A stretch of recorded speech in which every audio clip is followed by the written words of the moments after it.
Hello and welcome.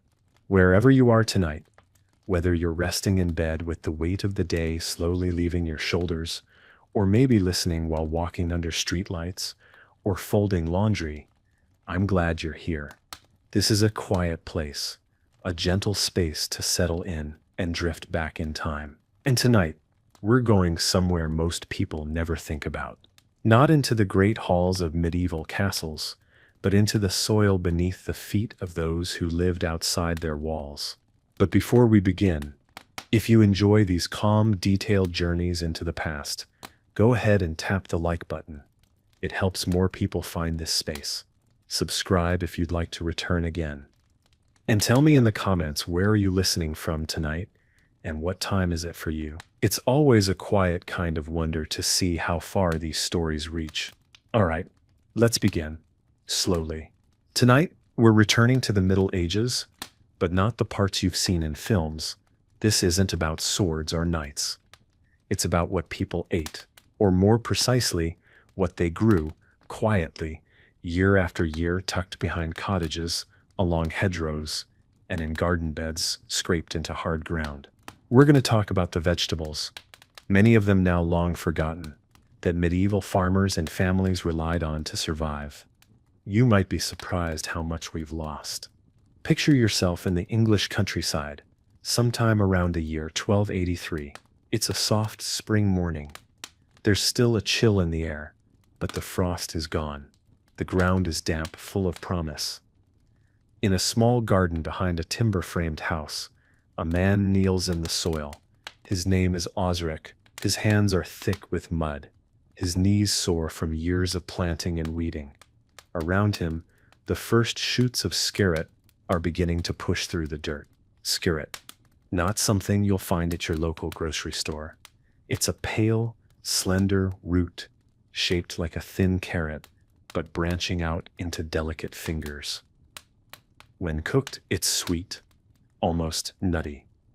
In Osric's world, it's a reliable crop. Not glamorous, but dependable, the kind of thing you boil, mash, or fry with whatever else is on hand, usually onions or herbs from the edge of the yard. A few steps away, his wife, Elswith, is checking the patch of good King Henry. That's a plant, not a person. Though in some villages, people did talk about their vegetables like they were family. Good King Henry is a perennial green, something like spinach, though coarser, tougher, and not quite as polite on the tongue. Still, it grows back every year without being asked. And in these times, that sort of loyalty is valuable. Elswith picks a handful of leaves. They'll go into a soup later, maybe with some barley and a bit of salted pork if they're lucky. If not, it's greens and a slice of black bread, same as yesterday.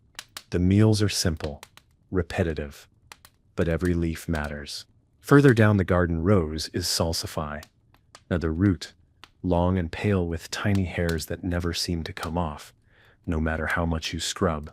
It's sometimes called the oyster plant, not because it tastes like seafood, but because someone, somewhere, decided it sort of reminded them of one. Truthfully, it tastes like a cross between parsnip and hope. People roast it, boil it, even bake it into pies if they've got enough flour to spare. And then there's Alexander's. Tall, leafy, sharp-scented. A cousin to celery, but more assertive. It's used in broths and stews and chewed raw by people who believe it's good for the blood. Some swear it helps with digestion. Others just eat it because it grows easily and they're hungry. Out near the fence, half wild and growing wherever it pleases, is mallow. Its roots are soft and sticky, used in old remedies to soothe sore throats and quiet coughs. Mixed with honey and herbs, it becomes a kind of natural medicine. Not always pleasant, but usually effective. These gardens weren't just about food. They were about survival. Seasons could be cruel. A single storm could wash out months of work. And so the vegetables grown were chosen carefully, not for taste or beauty, but for toughness, resilience, and the ability to feed a family with very little. And then Just behind the chicken coop, something a little different is growing. A girl named Heloisa, maybe 14 or 15, sharp-eyed and full of her own thoughts, has started a little garden of her own. Nothing fancy, a few rows marked out with sticks and string. Her mother says she should be helping with the turnips, but she wanted to try something different, something with a bit more character. She traded a wooden spoon for seeds from a traveling merchant, rocket, lovage, and wormwood. Strange herbs, sharp in scent and even sharper in taste. Rocket, especially, is strong. Peppery, bold. It makes your eyes water if you eat too much. But she likes it. And she's not the only one. A boy named Folky, who lives 3 cottages down, stops by one day. She offers him a bit of flatbread with cheese and a handful of rocket leaves on top. He eats it with a kind of cautious enthusiasm reserved for trying something new in front of someone you're trying to impress. He says it's different. Then he says it's good. A week later, he brings her a basket of eggs from his family's coop. Sometimes a garden grows more than vegetables. The truth is, these foods, skrit, good King Henry Alexander's, mallow, salsify, were once part of everyday life. Now they're almost entirely forgotten.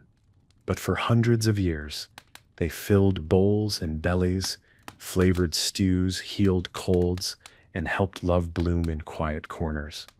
And maybe they still deserve a place in our stories.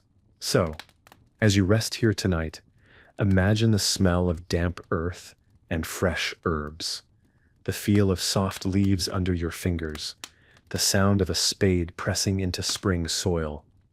This was the heartbeat of daily life for so many, so long ago, and we've only just begun. We're still with Osric and Elswith in their little garden at the edge of the village.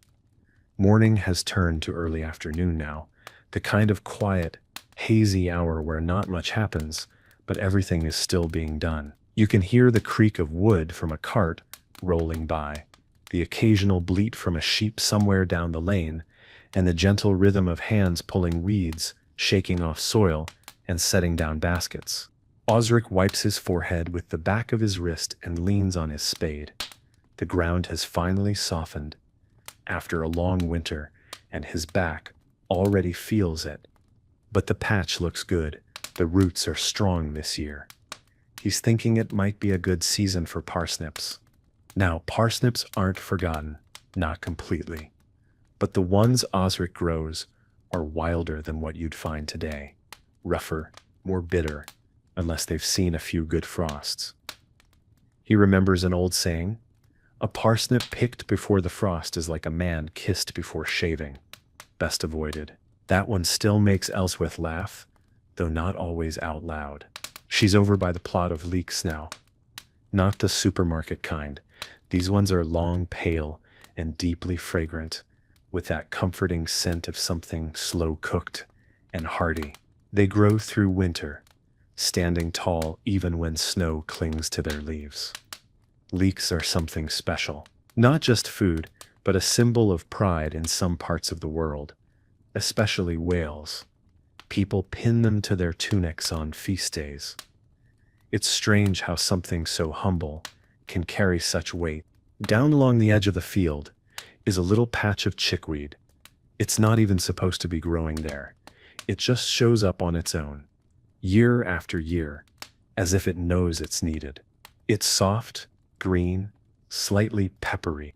A handful thrown into a pot of broth can stretch a meal just enough to feed one more person. It's a quiet kind of generosity, the kind that medieval life often depended on. Children come running past, barefoot, wild-haired, laughing over something that probably involved falling in mud, and one of them stops to point at a patch of nettles near the hedgerow. "Don't touch that," Osric calls out, not unkindly. Stings worse than a bee on a bad day. But later that night, Elswith will be out there with gloves, carefully picking the young tops. Nettles sting, yes, but boiled into a soup, they lose their bite and become something nourishing. High in iron, surprisingly rich, with a taste somewhere between spinach and wood smoke. It's one of those plants that reminds you nature doesn't give without a little warning, but it does give. Over by the path, old Wolfric, neighbor, part-time beekeeper, full-time storyteller, leans on his stick and watches the garden with a look like he's remembering every meal he's ever eaten. You've got fat hen growing by the back wall, he said. Osric nods. Wasn't trying to. Wulfric just shrugs. She's stubborn, that one, but she'll fill your belly. Fat hen, also known as lamb's quarters, is a scrappy little green that grows just about anywhere. Some call it a weed, others a miracle. In hard years, it's the difference between going hungry and not. People would dry it, store it, grind the seeds into a kind of flour. It's not fancy, but it's honest. You can see now that a medieval garden wasn't just a food source. It was a quiet, persistent kind of life insurance. Every plant had a reason. Nothing grew for beauty. Everything had to earn its keep. Some were even meant for more than eating. There by the door to the cottage, Elswith has planted Angelica. It towers above the others, with its tall stalks and round flowering heads. She says it keeps away illness, that it wards off the foul air, especially when boiled into tea or chewed raw. Osric doesn't argue. If she believes it, that's enough. And besides, he quite likes the way it smells. Sharp, green, almost sweet. And not far from it, hidden between a broken fence post and an old wash basin, is something even stranger. Horseradish. Its leaves are wide and wild, but the root is where the power lies. When grated, it releases a sharp heat that climbs right up your nose and into your brain. They say it clears the senses. Some even say it drives out bad spirits. Mostly, though, it just makes you cry and then laugh about it. Heloisa comes around the back of the house, her apron full of herbs she's picked from her little patch. She's still tending her rocket and lovage with care. She's got a few stalks of tansy too, bitter and medicinal, once used to flavor cakes during Easter, though you'd have to balance it with a lot of honey to make it go down easy. She's trying to grow purslane now. It's low, creeping, and easily mistaken for a weed, but she's read, or heard, more likely that, it's full of goodness. In her mind, her little garden is more than food. It's an act of curiosity, of rebellion, something of her own, in a world where most things are handed down and rarely questioned. Back in the kitchen, a pot simmers. Elswith adds a bit of everything. Leeks nettles, a pinch of dried skirret from last season. She crumbles and a little cheese, saved from market. It's not a feast, but it's a meal. The smell is warm, familiar. It smells like survival, like home. And so, when we think of medieval food, we often imagine feasts in great halls, roasted meats, golden goblets, long tables, piled with bread. But the truth, the quiet truth, is that most meals happen just like this, in gardens, in cottages, in small bowls and deep pots, seasoned with what the earth would give and what the weather hadn't taken away. So tonight, as you listen, maybe lying back now, eyes growing heavier, remember these quiet crops, the skirret and nettles, the mallow and rocket, the food that fed people not just through history but through hard times, through winters, through lean years and long days. We're not done yet. There's still more to discover, more to remember. The light is starting to shift now. That golden, slanted kind of afternoon light that comes just before evening, when everything takes on a softness. The garden glows, not brightly, but like it's holding something in, like it knows something the rest of the world's forgotten. Inside the cottage, Elswith is slicing dried parsley root. It looks like a small white carrot, but the smell is earthy, deeper.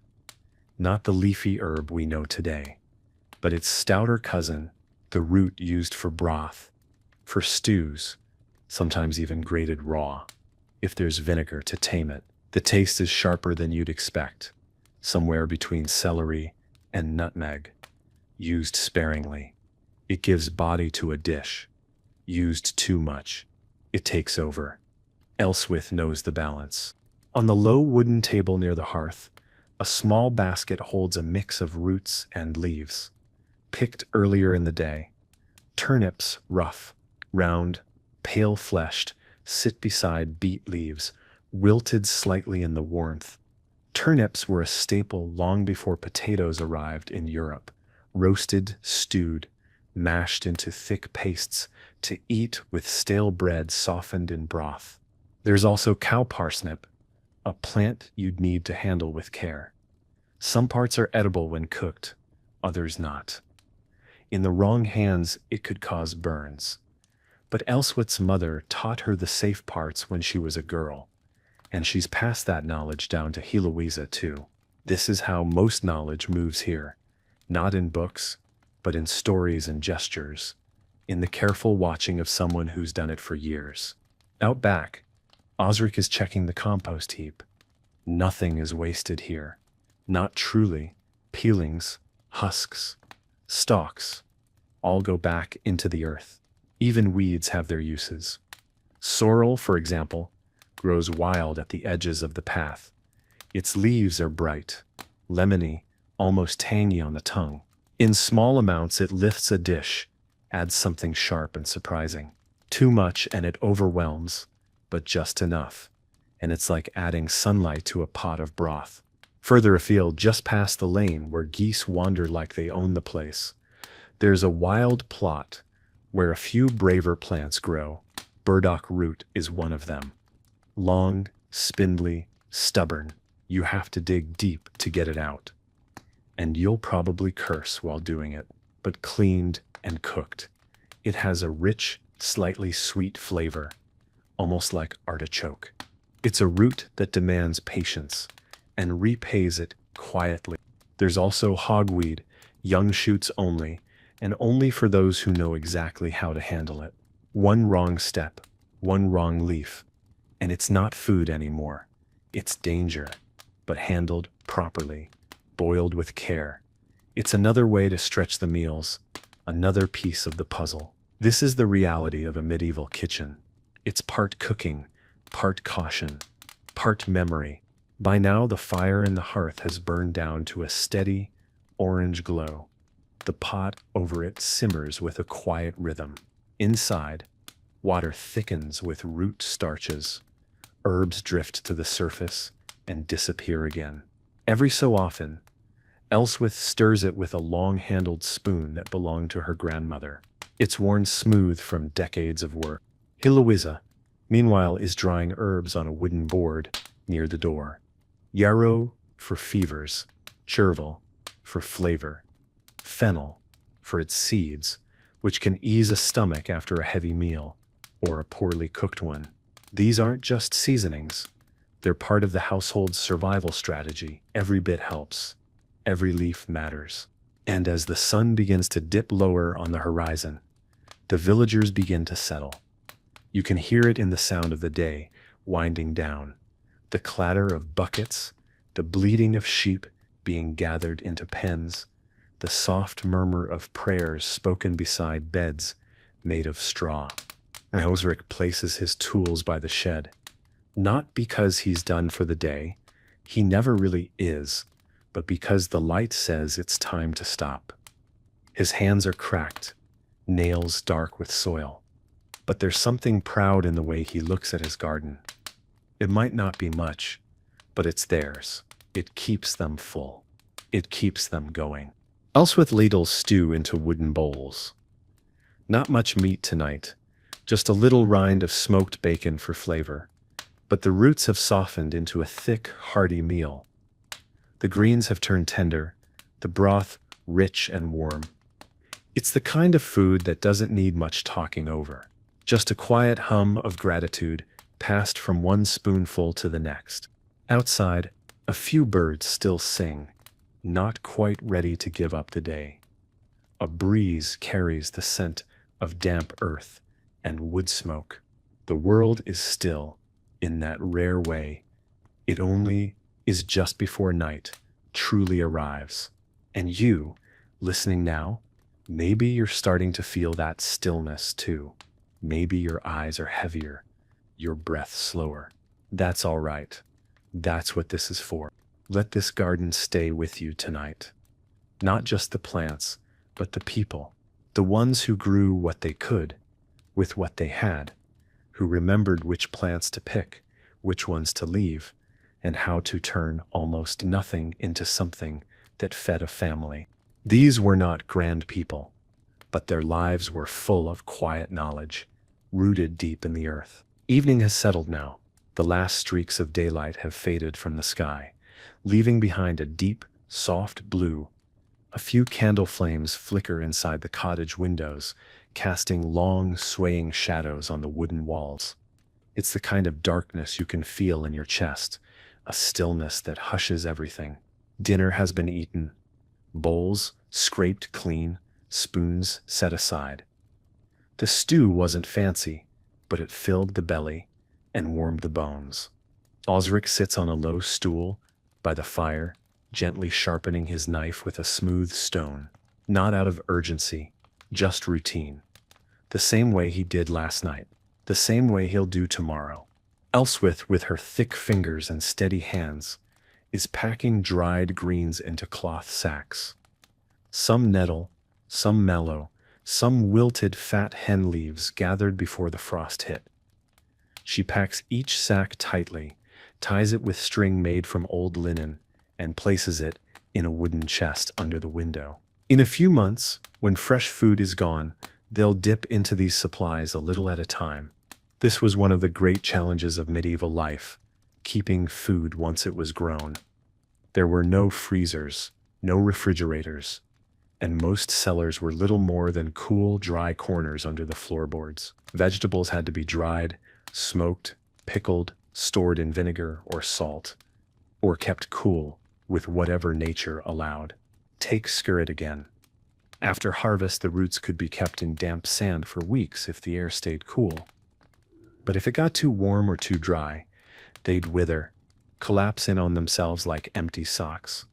And then they were lost. Every root had to be watched, rotated, sometimes even sung to, quietly, under breath, as if it would make a difference. And maybe it did. Maybe the attention was part of the magic. Parsnips, turnips, and beets were hardier. They could survive a long winter if stored in a dry pit lined with straw. People dug these pits at the edge of their gardens, covered them with stones, and hoped no animal would dig in before they could dig back out. In some villages, these pits were shared between families. A quiet kind of trust was needed. If someone took more than their share, well, you'd know. People always knew. And then there were the greens that couldn't be stored. These had to be preserved. Chard, sorrel, and good King Henry were often hung in bunches above the fire, slowly drying in the smoke until they curled like paper. Once brittle, they were crumbled into jars or sacks and used through winter, usually in broths or porridge.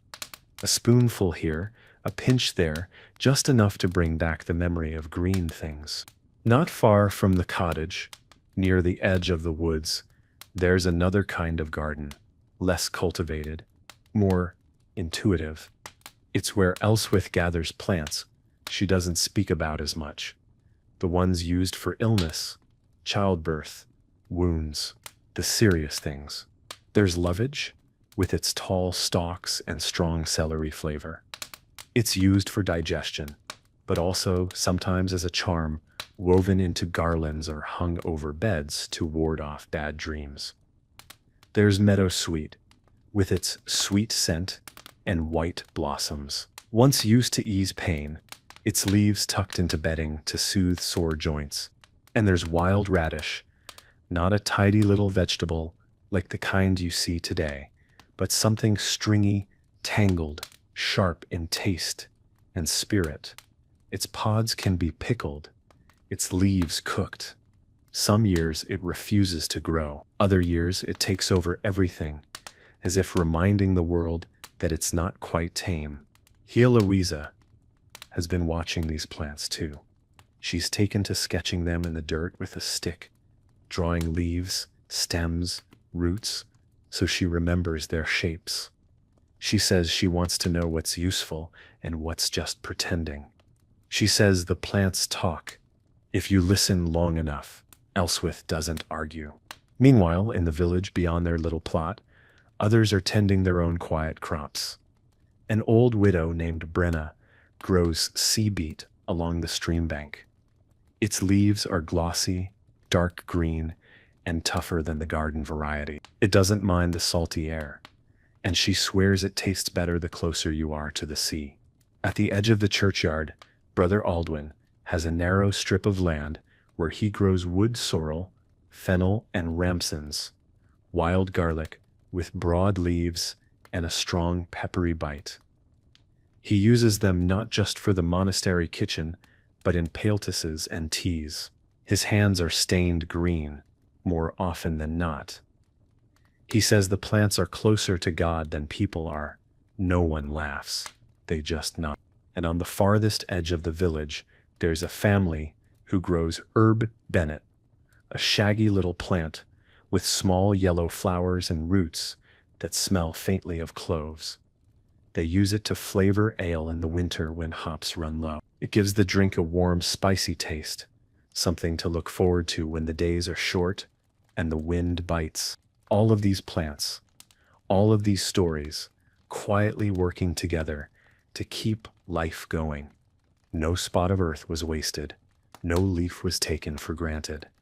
Even weeds had their moment. And as night deepens, and a few stars push through the clouds above, the family settles into their evening rhythms. The fire is banked, tools cleaned and stored, children half asleep, the world narrowing to a few soft sounds. The creak of wood, the rustle of straw, the sigh of someone settling into sleep. You too might be feeling it now, that gentle heaviness, that quiet peace. So just rest here for a moment longer. Let the names of these plants drift through your thoughts. Skirret, mallow, fat hen, angelica, sorrel. Words almost forgotten, but never truly lost. Carried through time by people like Osric and Elswith. And now, carried by you. The village sleeps now, the kind of sleep that only comes after honest work. The fires are low. The sky is full and dark, with only a sliver of moon lighting the paths. Somewhere, a dog gives one soft bark and then settles again. The night has tucked everything in, but in the dark, things are still happening. Beneath the soil, roots continue to grow. Seeds quietly split open. Leaves collect dew in the moonlight. In the medieval world, nature never really stops. It rests, like we do, but it does not pause, and neither do the plants. Let's talk about wild mustard, a plant often pulled up as a weed, but kept by those who knew better. It's sharp, peppery, almost too bold to eat raw, but ground into paste or boiled into a mild sauce. It adds something hot and bracing to otherwise bland meals. In a world where salt was precious and spices were luxury imports, mustard was the spice of the commoner, a sharp taste of fire on the tongue. There's also garlic mustard, which sounds like a joke someone made up to confuse people. But its real leaves that smell of garlic, with none of the bulb picked young. They're tender, almost sweet. Let them grow too long, and they become bitter, defiant, much like people. Weld grows nearby, though it's not for eating. Its yellow flowers and leaves were used to dye cloth, a bright, strong yellow. It clings to the edge of disturbed soil, places where carts have rutted the path, or where old walls have crumbled. It's a plant of resilience, of coming back, even when things fall apart. And then there's wild celery. Not the crunchy green stalks we think of now, but a rangy, intense herb that smells like summer and salt. It grows best near rivers and damp places, and people used it to season fish, to flavor broth, or as a tonic to clean the blood, whatever that meant to them. It may not have worked in the modern medical sense, but it worked in the other sense. It gave people the feeling of trying, of doing something. So many of these plants lived in the edges, the margins. They grew along walls, near pigsties, at the forest edge. They weren't always planted. They weren't always welcome. But they came anyway, and the wise ones, the observant ones, learned to use them. Elswith remembers her grandmother showing her how to spot celandine in early spring. Its yellow flowers come even before the grass fully returns. The juice from its stem was dabbed onto warts. Children called it devil's milk for the way it stung. But it worked, and so it stayed, year after year, even when its use was half forgotten. In the morning, she'll gather a few shoots of sorrel, and wood betony, if she can find them. Betony was said to guard against nightmares. People would stuff it into pillows, hang it above doorways, and even sew it into clothing. Not because they fully believed, but because someone once did, and the memory was enough to keep doing it. By now, the cottage is completely still. A soft snore rises from the children's side of the room. The fire is mostly ash, though a few embers still glow like eyes in the dark. You can hear the wind outside, slow and heavy, brushing against the thatched roof. Osric stirs in his sleep. Maybe he's dreaming of something. He wouldn't say, even if you asked. He's not a man of many words. But you can tell he takes pride in the land, in knowing which root pulls easiest, which leaf means rain is coming. He's the sort of person who touches a plant and knows whether it's ready. That knowledge doesn't come from books. It comes from time. Heloisa lies awake, eyes open, staring at the wooden beams overhead. She's listening to the wind, thinking about her little herb patch, wondering if the tansy will bloom early this year, wondering if she should try planting borage, a star-shaped blue flower said to bring courage. Some say Roman soldiers used to drink it before battle. She's not planning a war, but maybe it'll help her find her voice. Maybe it'll just be pretty. Either reason is enough. Out in the fields, even the scarecrows seem at peace. Their arms outstretched, faces stuffed with rags, watching over soil that sleeps. In the hedgerows, the first buds of hawthorn are forming. In time they'll bloom white and thick. The berries, when they come, will be tart, mealy, good for jellies and medicine, but not yet. Everything in its time, and maybe that's the deeper rhythm of these forgotten plants. They each had a season, a window of use. And once it passed, that was it. Until next year, you had to pay attention. You had to know what to pick and when. Miss it, and you waited, or went without. In today's world, so much is available all the time, out of season, out of place.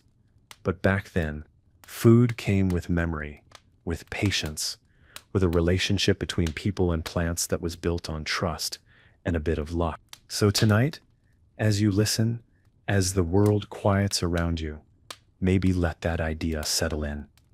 That even the smallest things, tiny roots, bitter leaves, herbs growing through cracks, once held whole families together, once carried them from one season to the next. And now, centuries later, those stories are still growing. In gardens, in hedgerows, and in you. Morning will come again soon, but not yet. For now the night holds. The sky is still dark, and the air is cool and still.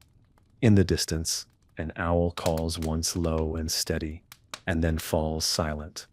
It's a sound that's barely changed in 1,000 years. Inside the cottage, the quiet is complete. The only light comes from the moon slipping in, through a crack in the shutters, tracing a line across the dirt floor. Dust motes drift through it like tiny stars. And in a small wooden bowl near the hearth set, there before sleep, rests a handful of withered root ends and dried herbs. Tomorrow, Elswith will start again. She'll soak what needs soaking, she'll slice what needs slicing, and with those few quiet ingredients, she'll make something that carries her family through the day. Not because it's special, but because it's theirs. That's what so many of these forgotten vegetables were. Not exotic, not luxurious, just dependable, familiar. You didn't brag about a stew of fat hen and turnip greens, but you were grateful for it.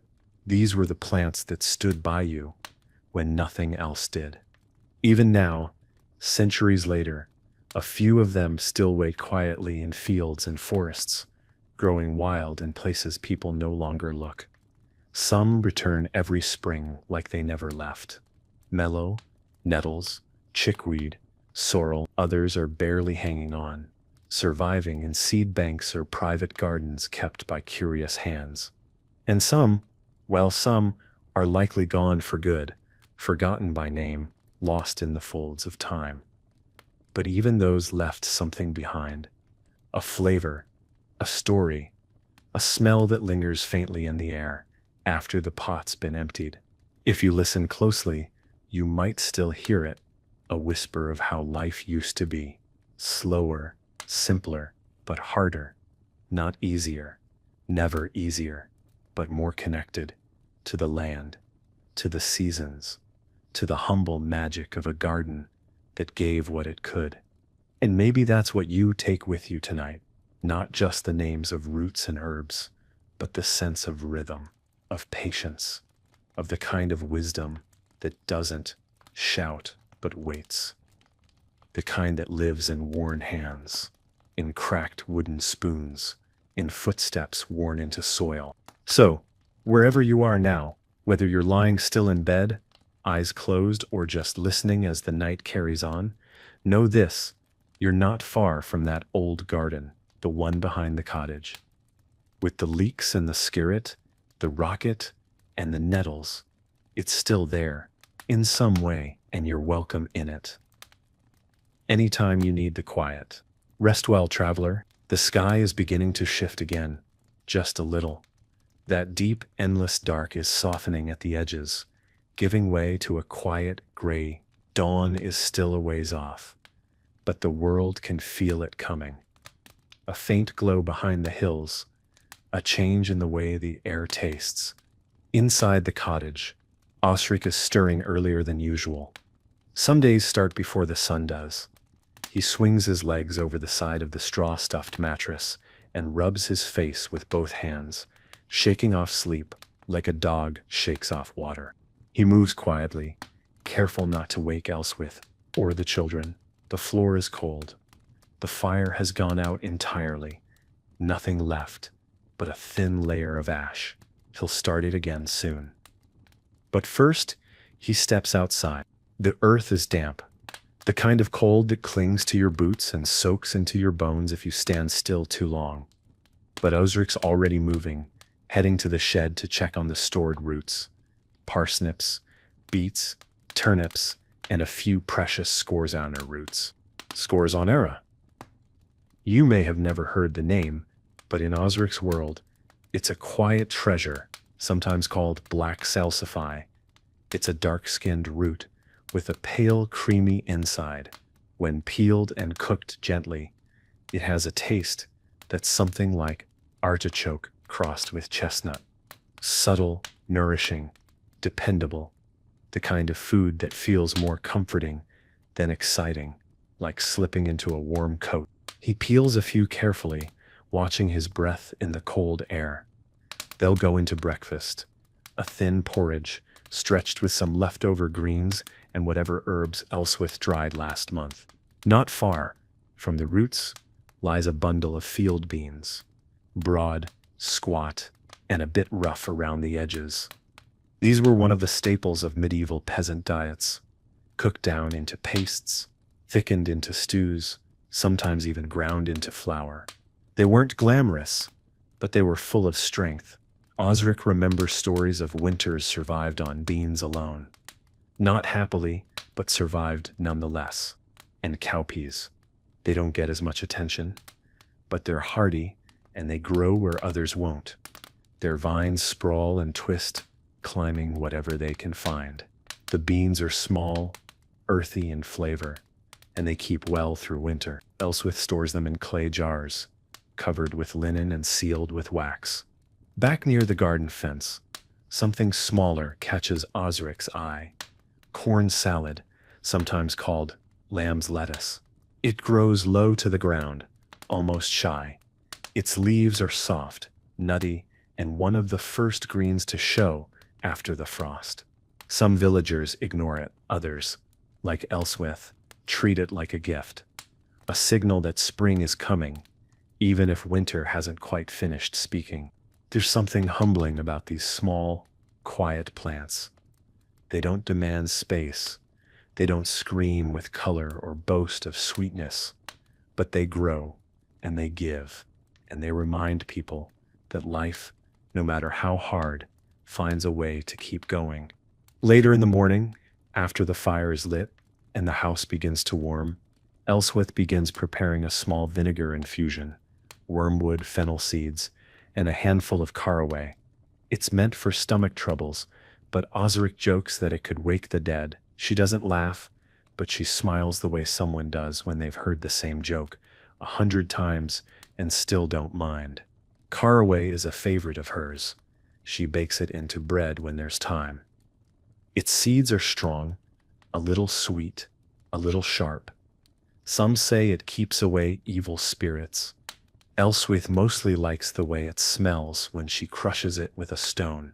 In the corner of the kitchen, hanging above the hearth, is a small dried bundle of wild marjoram, a soft herb with tiny purple flowers and a smell that reminds you of warm afternoons and something sweet you can't quite name. She adds it to meat when they have it and to beans when they don't. It lifts the taste just enough to remind them of summer. Outside, the village is waking up. Slow steps on muddy ground, a rooster that sounds older than it is. The first voices of the day, low and mumbled. No one speaks much in the morning, not until hands are warmed and bread is broken. Heloisa joins her mother by the fire. She's holding something behind her back, a small handful of pennyroyal. She found it near the stream, growing between rocks. It's not meant for eating, but it has its uses. In the wrong hands, it's dangerous. In the right hands, it keeps fleas away. Elswith nods, takes it gently, and hangs it to dry near the others. And there, in that simple gesture, something passes between them. Not just herbs, not just knowledge, but trust, continuity. The unspoken bond between those who keep things alive, not just people, but the wisdom of plants, the rhythm of the land, the quiet sense of what grows where and why. It's a small thing, but it matters. And so the morning rolls on, slowly, purposefully. Fires lit, water fetched, breads sliced, gardens checked. The kind of morning that doesn't need to be remembered to have mattered. The kind that simply is, and in that, carries everything forward. You, listening here now, are part of that rhythm too, quietly, gently, taking in the names, the textures, the lives of these long-forgotten foods. Some still grow wild, some wait in seed catalogs. Few people open. Some might even grow again, if someone maybe you decided to plant them. But even if you don't, just remembering them is something, letting their names live again in the stillness of night. The sun is rising now, not with a burst of gold and trumpets, but with a slow, steady light that crawls across the land like warm breath. The roofs of the village glisten with dew. The fields stretch out under a pale sky, and the sound of birds begins to stir in the hedges. The day has begun. whether anyone feels ready or not. Osric carries a basket to the garden. It's a simple thing, woven from willow, patched with cord, but it's been with him for years. Inside it, he places a handful of tools: a short blade, a wooden trowel, a small cloth sack. Today, he's gathering cresses: land cress, watercress, wintercress, whatever has managed to push up through the cold soil. Cresses were among the earliest greens people would harvest. Their flavor is bold, a bit spicy, like they're in a hurry to be noticed. And maybe they are, because they don't last long. Osric clips a few careful leaves and tucks them into the cloth sack. They'll go into a morning mash with barley and root scraps. Not much, but enough to wake up the taste buds. In another bed, tucked near the fence line where the sun lingers longer, a patch of skirret is starting to send up its thin green shoots. This plant always surprises him. It's not loud. It doesn't grow fast. But when you need it most, in the dead of winter, it's there beneath the soil, waiting. You just have to remember where you planted it. Elswith is in the kitchen again, her hands moving without thought. She's crushing dried sweet cicely, a soft, fern-like herb with a sweet aniseed scent. It's rare to find, but once you know it, you don't forget. She uses it to sweeten dishes when honey is low. A handful in a pot of porridge can change everything. Not just the taste, but the mood. That's what these plants did. They didn't just feed people. They lifted them, gave them brightness in gray months, gave them something to talk about. Did you taste the cecily in that stew? The cress was sharper this year. These were the conversations that filled long evenings, that stitched one day to the next. Heloisa steps outside with a bowl of scraps, peels, stems, trimmings from last night's meal. She takes them to the compost pit behind the house, scattering them gently, but something catches her eye. Just near the edge, growing wild and stubborn as ever, plantain. Not the banana kind. This is the green, broad-leafed plant that thrives in trampled places, footpaths, thresholds, the worn spots of the world. It's a healing plant. This kind of plantain. Crush the leaves and press them to a sting, or scrape, drink it in tea to soothe the stomach. Its presence here feels like a reminder. Even in the places where life wears thin, something still grows. Later that day, Osric makes his way into the woods with a small sack slung over his shoulder. He's looking for ramsons, the wild garlic that carpets the forest floor in early spring. Its white flowers haven't come yet, but the leaves are there, broad, flat, and unmistakable. He picks them carefully, mindful of the patch, never taking too much. There's a respect that comes with foraging, a quiet agreement between people and place. The leaves will go into a stew tonight, or maybe just chopped fresh and stirred into cheese. The sharp bite of it will linger on the tongue long after the meal is done. On the walk back, he passes the marshy edge of the common field, where a few marsh samphire plants have started to show. Salt-tolerant, crisp, almost briny in flavor. A strange little treat. Some call it sea asparagus. Here it's just known as that good green near the bog. Every plant has a name like that. A local name, a family name, often not the one in books. Sometimes not even written down, just spoken from one mouth to another over the years. That's how knowledge lived, in voices, in habits, in quiet, repeated acts. Back at home, Elswith is laying out dried lovage to pound into powder. She'll add it to bread dough, or to meat if there's any to be had. Lovage tastes strong, somewhere between celery and pepper, and adds depth to dishes that are otherwise simple. It's one of her favorites. A kitchen herb, yes, but also an old medicine, a warming herb, they say, for aching joints, for tired hearts. She stirs a bit into the pot on the hearth. The air begins to fill with its sharp, earthy scent. Not overpowering, just present. A signal to everyone in the house that something is coming, that food is on its way. And as the village carries on, fields being tilled, tools mended, bread rising in ovens, the small, invisible work of these vegetables continues. They grow unnoticed. Wait until someone remembers them. Bend in the breeze. Feed people in quiet ways. You might be lying there now, soft beneath your blanket, hearing these names: Skirret, Ramsons, Sicily, Lovage, and feeling them drift through your thoughts like old friends you didn't realize you'd forgotten. That's all right. That's how it starts. Some stories come back gently. The day has taken hold now. It's not loud. Medieval days rarely were. No engines, no ticking clocks, no constant hum of machines. But there is sound. Rhythmic, alive. A soft chorus of tools working against wood and soil. Chickens muttering. Water pouring from buckets into troughs. The crack of kindling catching fire. The sun climbs higher over the rooftops, warming the stone, waking the insects, softening the chill from the thatch-covered homes.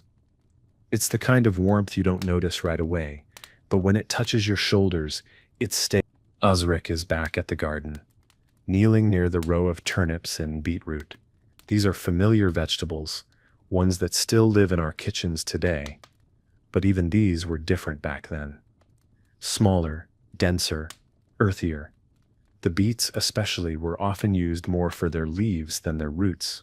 Beet greens were a staple in lean seasons, tossed into pots, boiled with grains, or simply salted and eaten plain.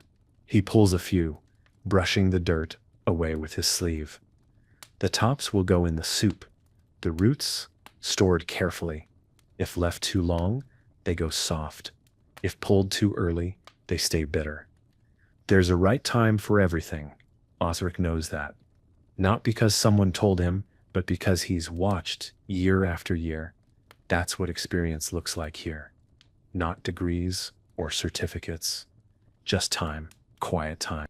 Not far from him, in a shaded patch of earth where the sun rarely touches, something else grows. Ground elder. Most people now consider it a weed, a nuisance. But back then, it was valued. The young shoots taste a bit like parsley with a hint of celery.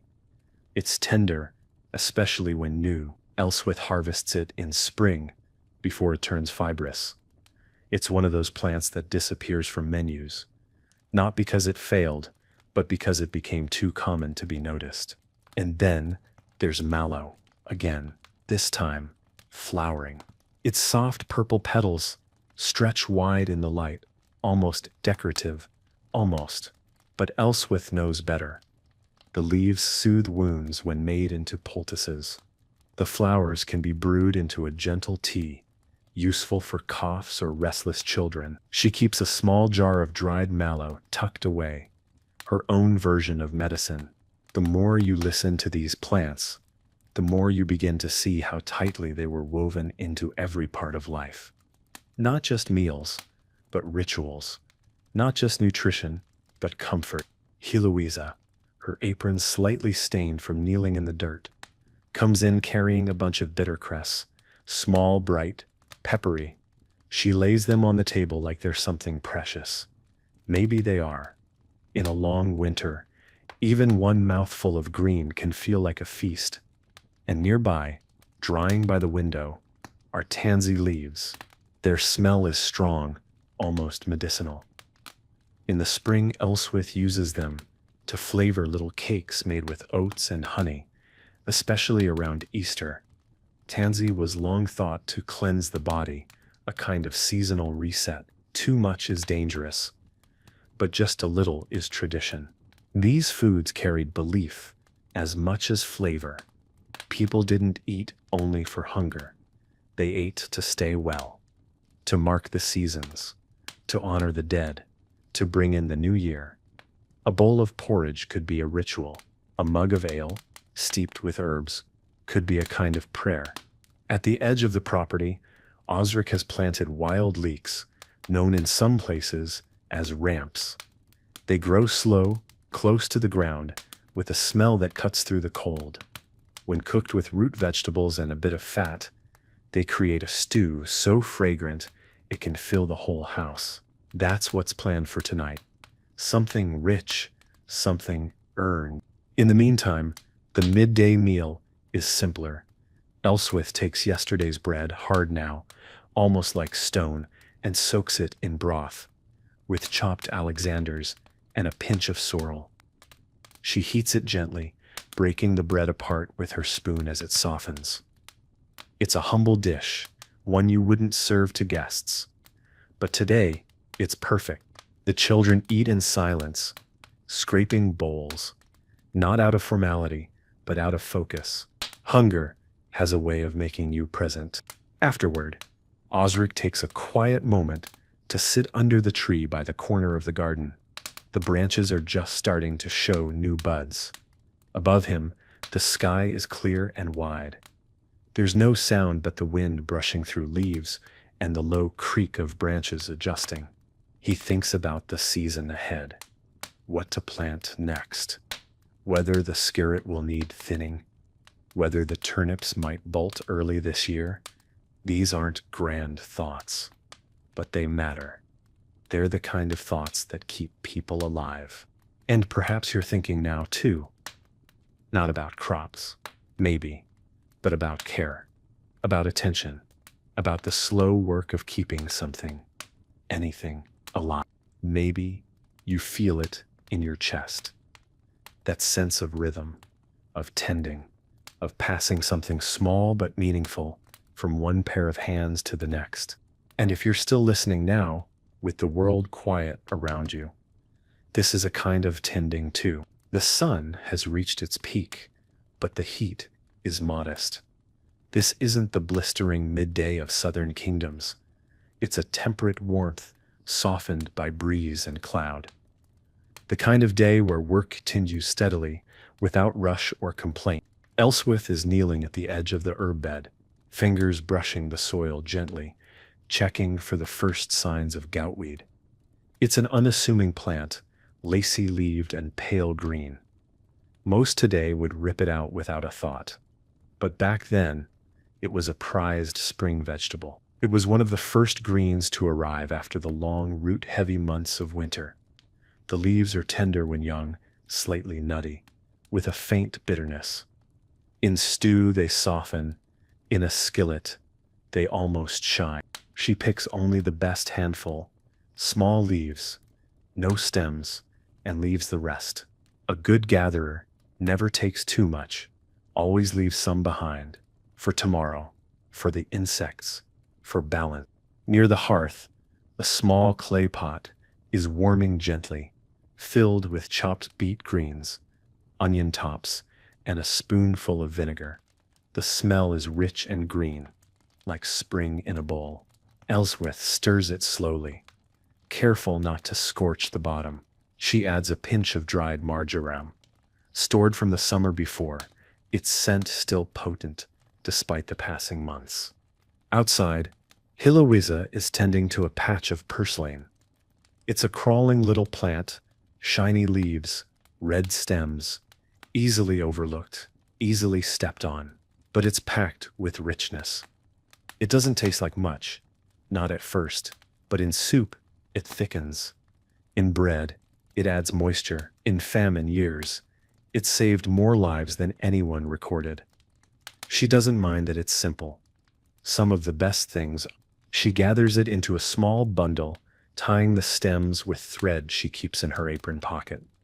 One of her quiet dreams is to build a record of these plants. Not a book necessarily, but something so that when she has children, they won't have to guess which leaf to pick. She thinks about that as she walks back to the cottage. About memory, about how much of what they know lives only in hands and habits, not words. The shape of a root, the scent of a crushed leaf, the way nettles sting if picked too late, or how cress wilts if left in sunlight too long. Even now, you can feel it. how these vegetables are not just food, but inheritance. Not the kind you wear on your fingers or hide in a box, but the kind that lives in quiet routines. In recipes passed with a glance, not a scroll, in the way someone stands when they dig, or hums while they cook. Back inside, Osric is grinding wild carrot seed with a mortar and pestle. It's not for eating. It's too sharp, too oily, but Elswith uses it in sachets she tucks into their clothes to ward off lice. It's not perfect, but it helps. And the scent, a mix of earth and spice, is oddly comforting, like pine needles and old paper. And speaking of scent, a small bunch of calamet is drying above the stove. Light mint, almost citrusy. Ulrich brews it in tea when he feels tight in the chest. He doesn't talk about those days, but Elswith notices. She adds honey without asking. That, too, is a kind of knowledge, a kind of growing. The hours pass like this, slowly, purposefully, without waste. A boy from the neighboring croft arrives with a gift, a handful of bladder campion, its pale flowers still intact. He says his mother uses the young shoots in soup, and that it tastes better than you'd expect. He leaves before anyone can press a coin into his hand. It's not about trade, it's about sharing. A little kindness, rooted in soil, and in that moment, the connection between people and plants is clear again. These weren't just survival tools. These were part of the social fabric. When someone had too much of one thing, they shared. When someone was sick, they brought the right leaves. When someone's crop failed, a neighbor's garden helped fill the gap. Even in a time that was hard, even in years of hunger or frost or plague, there was always this. The quiet resilience of people who knew the land and listened to it. And maybe now, as you lie still or sit quietly with this story in your ears, you can feel some of that settling in your bones. A kind of ancestral calm, a reminder that our bodies remember these foods, even if our tongues do not. They were there in the early days of agriculture. They were there in every village, every cottage garden, and though some are gone, their roots still reach us. Let them reach you tonight. Let the names linger. By mid-afternoon, the warmth of the sun has mellowed. Not yet the golden hour, but leaning in that direction. Shadows grow longer across the thatched rooftops, and the garden paths glow faintly under the softening sky. Osric walks slowly now, not because he's tired, though he is, but because he likes to take stock of the garden while the light is like this. Everything looks different in late afternoon. The colors deepen, the shapes soften. You notice things you missed before. There, under the elder tree, a patch of chickweed has crept up overnight. Delicate, light green, full of tiny white flowers like stars fallen into the grass. It's edible, of course. Mild, cooling, good in soups or raw. But more than that, its sudden appearance means something. The soil is warming. The next planting season is close. Nature has its own calendar, and Osric reads it better than the one kept at the chapel. And beside it, the edges of a once-forgotten wild radish patch are blooming. Purple-veined flowers, wiry stems. Elswith lets it grow on purpose now. The seed pods, when young, are crisp and peppery, almost like little vegetables of their own. She pickles them sometimes, tucking them into jars with vinegar and mustard seed. They keep well and taste like summer even in February. The garden, you see, wasn't just a space for growing food. It was a way of telling time. The arrival of nettles meant it was time to clean out the storehouse. The blooming of mallow meant cough season was near. Ramsons signaled the return of warm soil, and sorrel warned that the last frost had passed. They marked time not in months, but in leaves, and each plant came with its own whisper of meaning. Lovage for strength, marjoram for happiness, tansy for clarity. Whether these beliefs were true hardly mattered. They were part of the landscape of thought, woven into prayers, into gossip, into lullabies sung while stirring porridge. Elswith remembers one such song, barely now, from her mother's voice, something about sowing caraway to keep love from straying. She doesn't believe in such things, not truly, but still she keeps a small patch by the back door, just in case. It's more habit than faith, a way of honoring the ones who came before. Heloisa is out again, sketching, not in paper and ink, those are luxuries, but with a sharpened stick, drawing leaves into the dirt.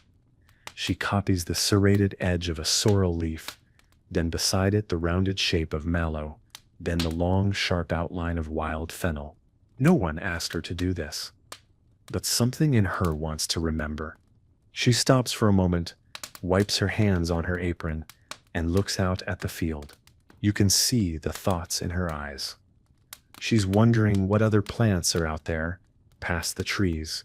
What's growing in the ruins near the old Roman road? What's hiding in the shaded places no one tends? Maybe one day, she'll go find out. Back in the kitchen, Elswith is preparing a simple remedy. Meadowsweet, dried and crumbled, steeped into hot water. It smells faintly of almonds and fresh hay. She adds a spoon of honey and lets it sit, for sore joints, for old aches. Osric will drink it without comment. That's how their care works. Quiet, unspoken, these uses culinary, medicinal, symbolic, overlapped constantly. A root could be food and healing and ritual all at once. Burdock was used in teas for skin problems, but also roasted in stews when meat was scarce. Angelica was chewed to fight off plague breath, but also candied for sweets in wealthier kitchens. Even the humble dock leaf had its place, soothing nettle stings, thickening soups, acting as an impromptu bandage when none could be spared. Every part of the garden mattered, not just the harvest, but the stems, the flowers, the seeds. Seeds, especially, were treated with great care. After the growing season, Osric would dry them slowly, wrapped in cloth, labeled with scraps of charcoal-drawn marks, his own silent system. He didn't keep them just for himself. Seeds were shared, traded, passed along at market or between neighbors. A handful of skirt root crowns for a pouch of wild carrot seed, a promise to return next season with the same, if not more. Seed saving was community work, a quiet collaboration across winters. And those seeds told stories too. Heloisa holds one now in her palm, round, rough, warm, from the sun. A parsley seed, she thinks. Or maybe chervil. It's hard to tell sometimes, when they've been dried and kept for months, but she likes not knowing. It means every planting has a bit of mystery in it. You might be thinking now about how far we've come from this kind of life. About how rarely we think of where food comes from, of how we eat tomatoes in winter, berries in spring, and never once ask if the land is ready. But these stories, these vegetables, remind us that food once moved in time with the body and the sky. It came with patience, with care, with gratitude, and maybe that rhythm still lives in us, somewhere beneath the noise. Maybe that's why hearing about mallow and lovage and good King Henry brings a kind of calm, a kind of remembering. Not just of history, but of something quieter, slower, within ourselves. So let yourself rest here a little longer, in the late afternoon hush of this garden. Let the scent of warm soil and drying herbs settle around you. The light has shifted again. That rich golden haze has returned, stretching long shadows across the garden paths, catching in the leaves, softening the rough edges of stone and wood. It's the hour when everything feels slower, more thoughtful. The world inhales and holds it for just a moment longer. Elswith stands just outside the door, wiping her hands on her apron. The bread is cooling on the windowsill, still warm, with a crust darkened by the heat of the hearth. Not perfect, maybe slightly misshapen, a little cracked on one side, but it's heavy, satisfying, full of caraway and crushed grains, flavored with a little vinegar and a pinch of dried ground elder. Osric leans against the fence post, one arm resting on the top rail, watching the last rays of sun settle on the cabbage rows. He's quiet now, not from weariness, but from a kind of contentment, the sort that comes when things have been done. Not all of them, maybe, but enough. He thinks about the seasons, not as numbers or months, but in patterns of growth. The coming of bittercress in early spring, the burst of wild garlic after the first thaw, the appearance of mallow and nettle when the ground softens. Now, the edges of the plants are starting to curl. The sun sits lower.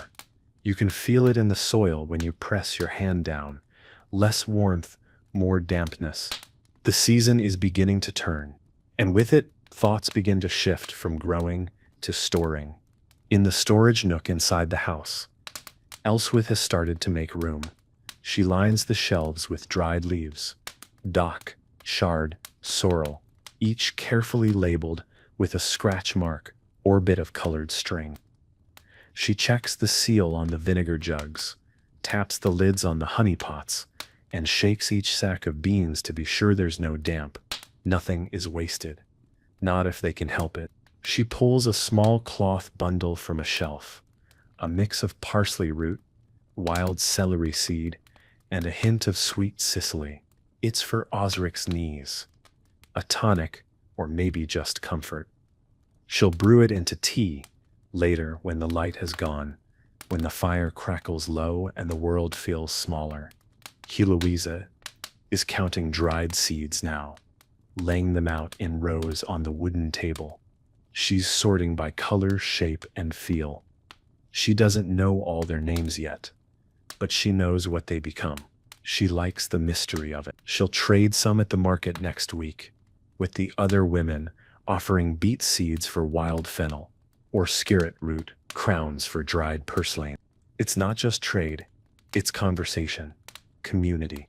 She remembers last year, when a boy from a neighboring village gave her a few herb Robert seeds, tiny things, no bigger than a fleck of dust. He said his grandmother used the plant to soothe fevers. She planted it and watched it grow beside the path, its pink flowers opening like a shy smile. She still keeps a handful of those seeds in a pouch tied around her wrist. Each seed is a kind of memory, a marker of what was and what could be again. And so the work shifts, from sowing to saving, from gathering to preserving, from the forward motion of spring to the inward folding of autumn.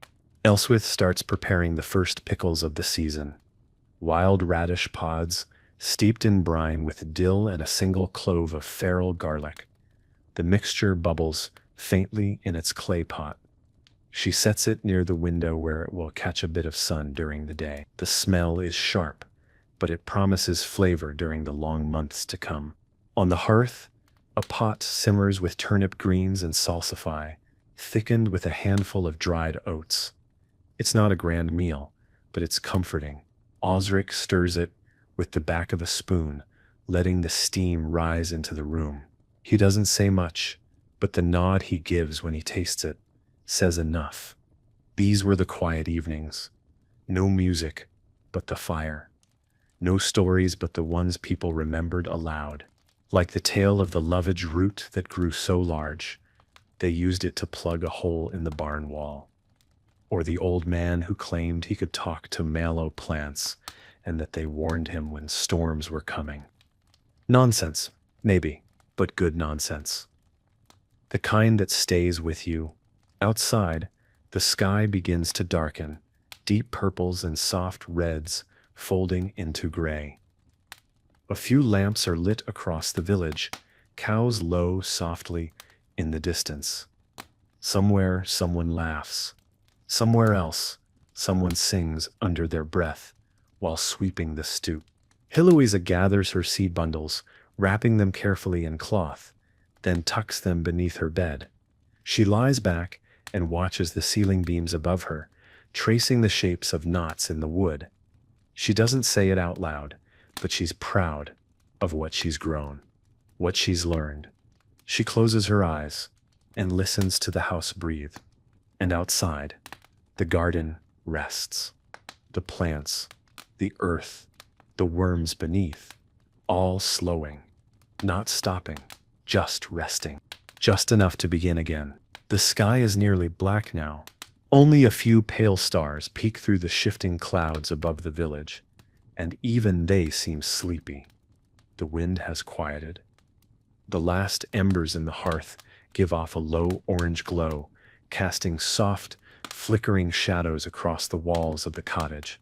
Elswith adds one final log to the fire, not for heat really, but to keep the room breathing gently through the night. It's a comfort more than a need. The kind of gesture people make when they know how darkness settles. She moves slowly, with care. Her movements speak of years, not old age, but lived-in strength. In a small basket, on the table, sit a few items gathered late in the day, some fading chard, a knotted bit of wild carrot root, a few young fennel fronds, and a tiny clutch of wood sorrel, its heart-shaped leaves still damp with dew. These will go into tomorrow's broth, or perhaps a flatbread, with onions if the miller brings flour. Heloisa wraps herself in her blanket and turns toward the wall, her hand resting under her cheek, her other curled around a small linen pouch that smells faintly of thyme and lavender. She made it herself, stitched carefully, filled with dried leaves to calm the nerves and ease sleep. She made one for her brother, too, after he started waking with night terrors last winter. He won't admit it helps, but he hasn't cried out since. Even now in sleep, the plants keep working. And this is something understood deeply in this world.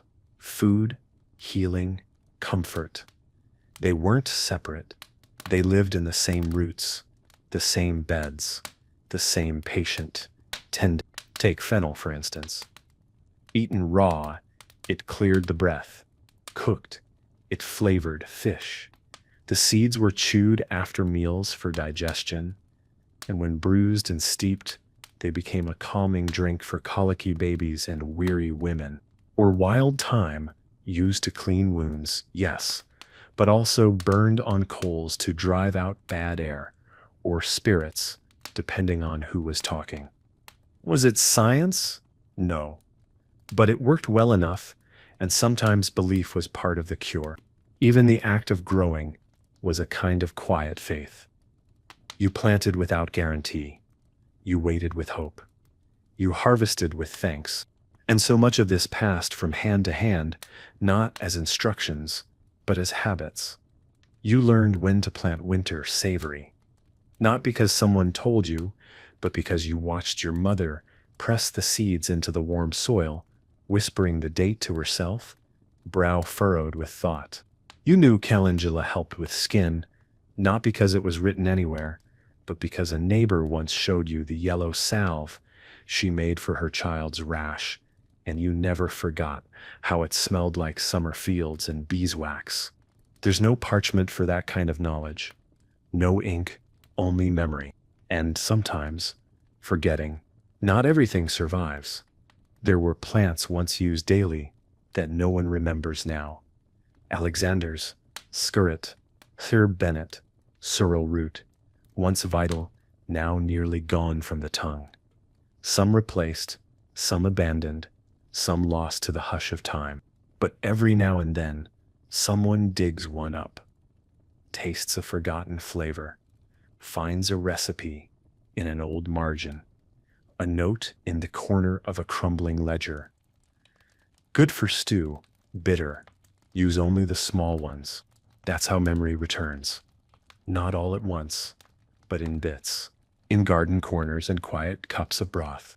Osric, now half asleep in the chair near the fire, turns his head just slightly. The room is quiet but full, not of noise but of presence. The presence of soil and steam and smoke of old things done well, of small things that mattered. You too may be drifting by now, letting your mind settle. Maybe the names of plants are starting to blur, soft sounds like mallow, sorrel, beetroot, skirret, each one carrying with it a feeling of warmth, of being looked after. And maybe that's what this really is, in the end, a long remembering of meals that started with dirt under the nails and ended with bowls held close to the chest, of hands that didn't need books, just time, of vegetables that no longer speak loudly, but still wait quietly in the margins, waiting for someone to plant them again. Night has fully arrived. Not just darkness, but depth. That thick, woolen sort of quiet that wraps itself around the village after the last fire crackles out. Even the wind has gone still, as if it's listening. Inside the cottage, the coals are glowing faintly in the hearth, giving off just enough warmth to keep the chill from creeping in through the stone. Everyone sleeps now, but not everything rests. Outside, beneath the moonlight, the garden seems almost alive in a different way. Leaves flutter faintly, not with breeze, but with breath. There's a hum to it, a kind of memory, as though the plants themselves remember the hands that touched them. This is the hour of old stories. Elswith, when she was a girl, would sit near the fire while her grandmother spoke of mandrake root, how it shrieked when pulled from the earth, how you had to harvest it with a dog on a string, or not at all. She never saw one. Few people did. But the story was enough to make her wary of any root that looked too human. Even simple vegetables carried their own legends. Parsnips, some believed, grew sweeter when planted with whispered blessings. Others said beetroot should never be harvested on a full moon, or it would rot before it reached the pot. Silly, perhaps, but when you live by the land, when so much is out of your control, a little story helps you feel connected. Even the superstitions were a kind of comfort. Wormwood, sharp and bitter, was once called the herb of forgetting. Sailors drank it before leaving home, so their dreams wouldn't be haunted by what they left behind. Healers would crush it into wine for those with grief too heavy to carry. Whether it worked didn't always matter. What mattered was the ritual, the act of preparing something with care, of saying, "I see your pain." Yarrow was stitched into soldiers' tunics for luck. Fennel tied above a door to ward off plague. Nettle, when placed beneath a pillow, was said to protect against theft, though only if plucked without speaking. And then there was celandine, yellow and small, believed to be favored by swallows. Elswith was told that if you held its petals to your eyes, you'd see truth. She tried it once. All she saw was a sky too big for her to name. These were not the stories of nobles or kings. These were the whispers that passed between tired hands in kitchens, in fields, beside beds of the sick, or graves dug too early. Vegetables weren't just food. They were the messengers between people and the earth. They told you when to act, what to prepare for, and sometimes what to hope. Heloisa once heard a tale from the weaver's wife about a boy who ate nothing but wild cress for 3 weeks and began to speak in riddles. She didn't believe it, but for a while she avoided the cress near the fence, just in case. Even Osric, practical and quiet, has his beliefs. He always plants skirret under a waxing moon, always carries a dried mallow flower in his satchel when he travels to market. He says it's for aches, but he never uses it, just holds on to it, like a promise. These small traditions, these scraps of meaning wrapped around plants, were how people made sense of the world. The church had its books, the nobles had their banners, but the villagers had stories, passed down like seed, some real, some not, but all of them alive, in their way. Outside now, The night deepens even further. A thin mist settles across the fields, curling low over the garden beds. The plants drink it in, silently. The soil darkens with it. The smell of earth rises, deep, rooted. Inside, the only sound is the slow, steady breathing of people who have worked and eaten and cared and rested. The rhythm of a family, the rhythm of a season. And maybe, if you're lying still now, eyes closed, breath quiet, you can feel yourself close to them, not just watching their world, but moving through it, as if you too had a patch of earth and a bowl of broth and a handful of seeds in your pocket. As if you too knew the names of plants that most have forgotten. So let them stay with you tonight, not as trivia, not as novelty, but as something older, something shared. These vegetables were once the difference between hunger and hope, between illness and healing, between silence and story, and their roots still run deep. The village, still tucked under the quiet of night, rests without urgency. But just beyond its edge, where the wild begins to blend with what is tended, the world is still moving, quietly, gently, beneath the stars. In the morning, before the first cocks crow, and long before bread hits the coals, Elswith will rise to gather, not in the garden, but beyond it. Out along the edges, where things grow without permission. These places aren't fenced, or even named. They're simply known. The slope by the elder trees, the dip near the stream, the sunken field past the sheep pens, where the soil stays cool and the shade stretches long.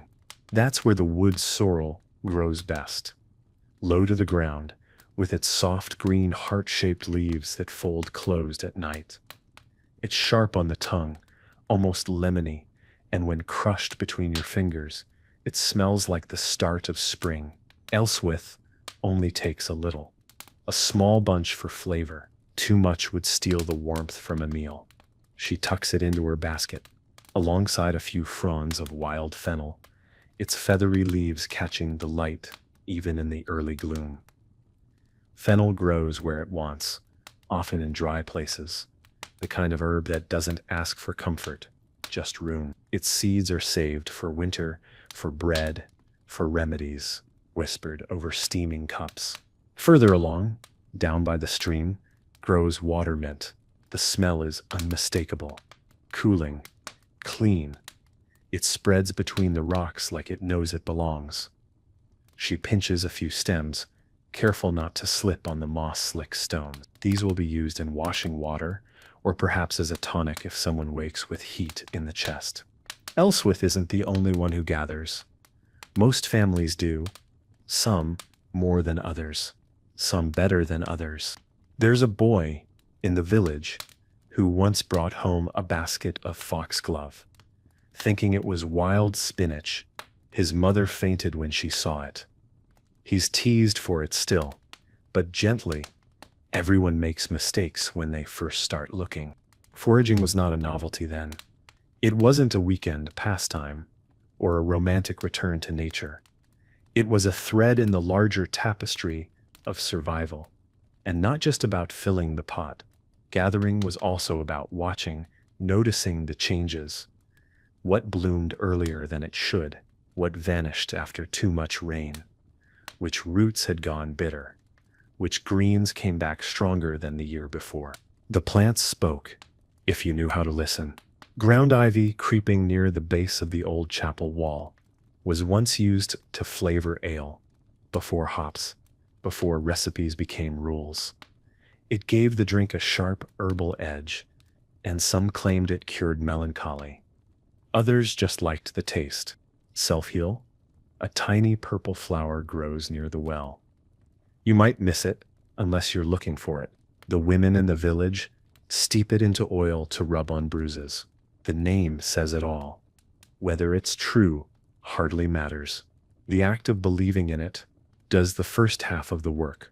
Heloisa knows where the best plantain grows, the kind with broad leaves and thick veins. Not for dinner, but for wounds. She once pressed it into her brother's palm after he caught his hand on a splintered beam. It stopped the bleeding. He didn't thank her exactly, but he stopped teasing her for a week. That was thanks enough. Out in the farthest field, behind the haystacks, is a little thicket where nettles grow in proud, painful clusters. No one touches them without gloves, but everyone uses them, boiled into broth, brewed into tea, even made into string if you've the patience. They sting, yes, but they give more than they take. Like many things in life, even thistles, those spiny, stubborn plants, have use. Young stems peeled and boiled become tender, the roots dried and powdered, bitter medicine, a reminder, even the sharpest things can hold value. And this is something deeply woven into the way medieval people saw the world. Nothing was truly useless. Everything had a role, even weeds, even bitter roots, even the things that grew uninvited. They filled the spaces between cultivated rows, between seasons, between harvests, and hunger. And the act of gathering was never just practical. It was a kind of presence.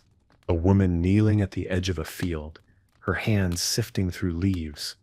A child lifting a plant to the light, asking, "Is this one good?" A man bending to smell a sprig of mint in a place where mint shouldn't grow.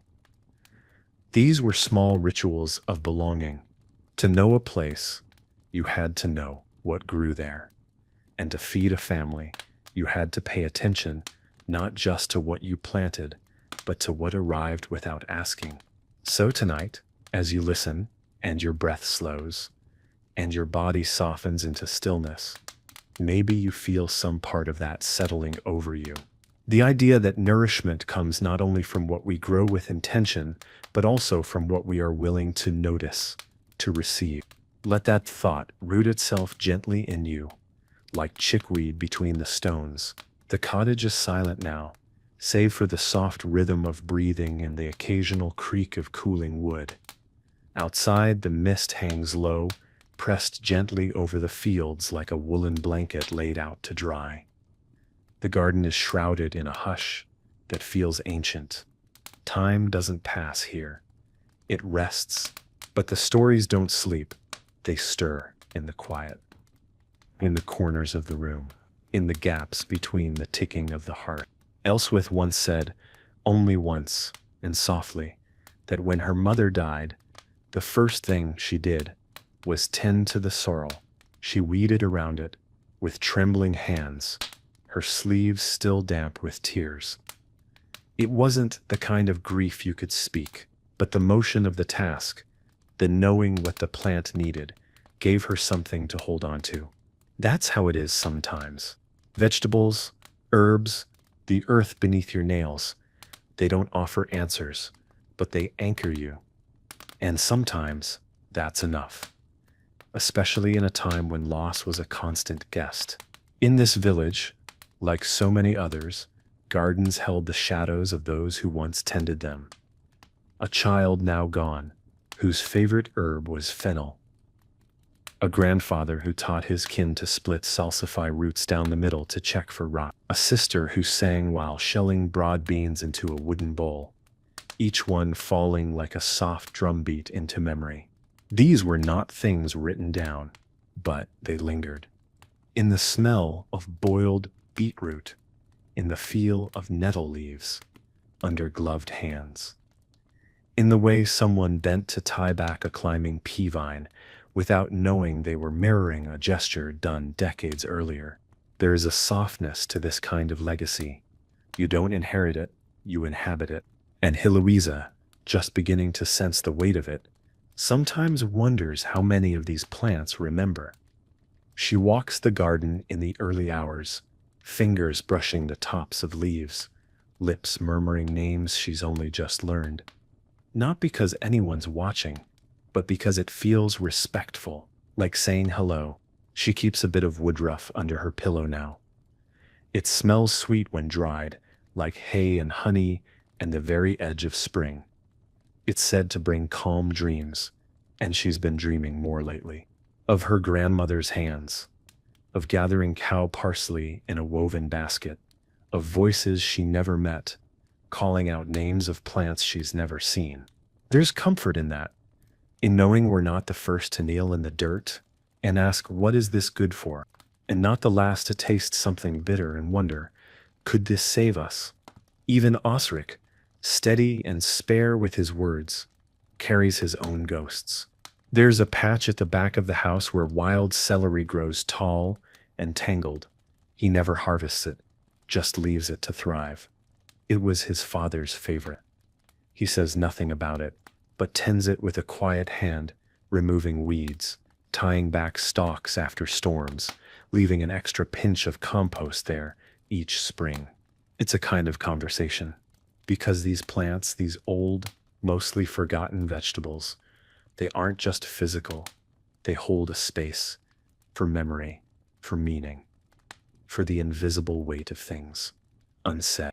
When someone passes, their garden tells the story first. The soil goes untended. The weeds move in, but then, slowly, someone else steps in, begins again, pulls back the thistles, saves the seed. In that way, grief becomes a cycle, just like planting, not something you get over, but something you grow through. Even the seasons know this. Spring isn't a beginning, it's a return. The sorrel comes back, the mallow stretches up, the lovage peeks through, taller this year than the last, and the person who is gone is remembered in the scent of soup, in the motion of harvest, in the quiet moment of standing barefoot in the garden at dusk.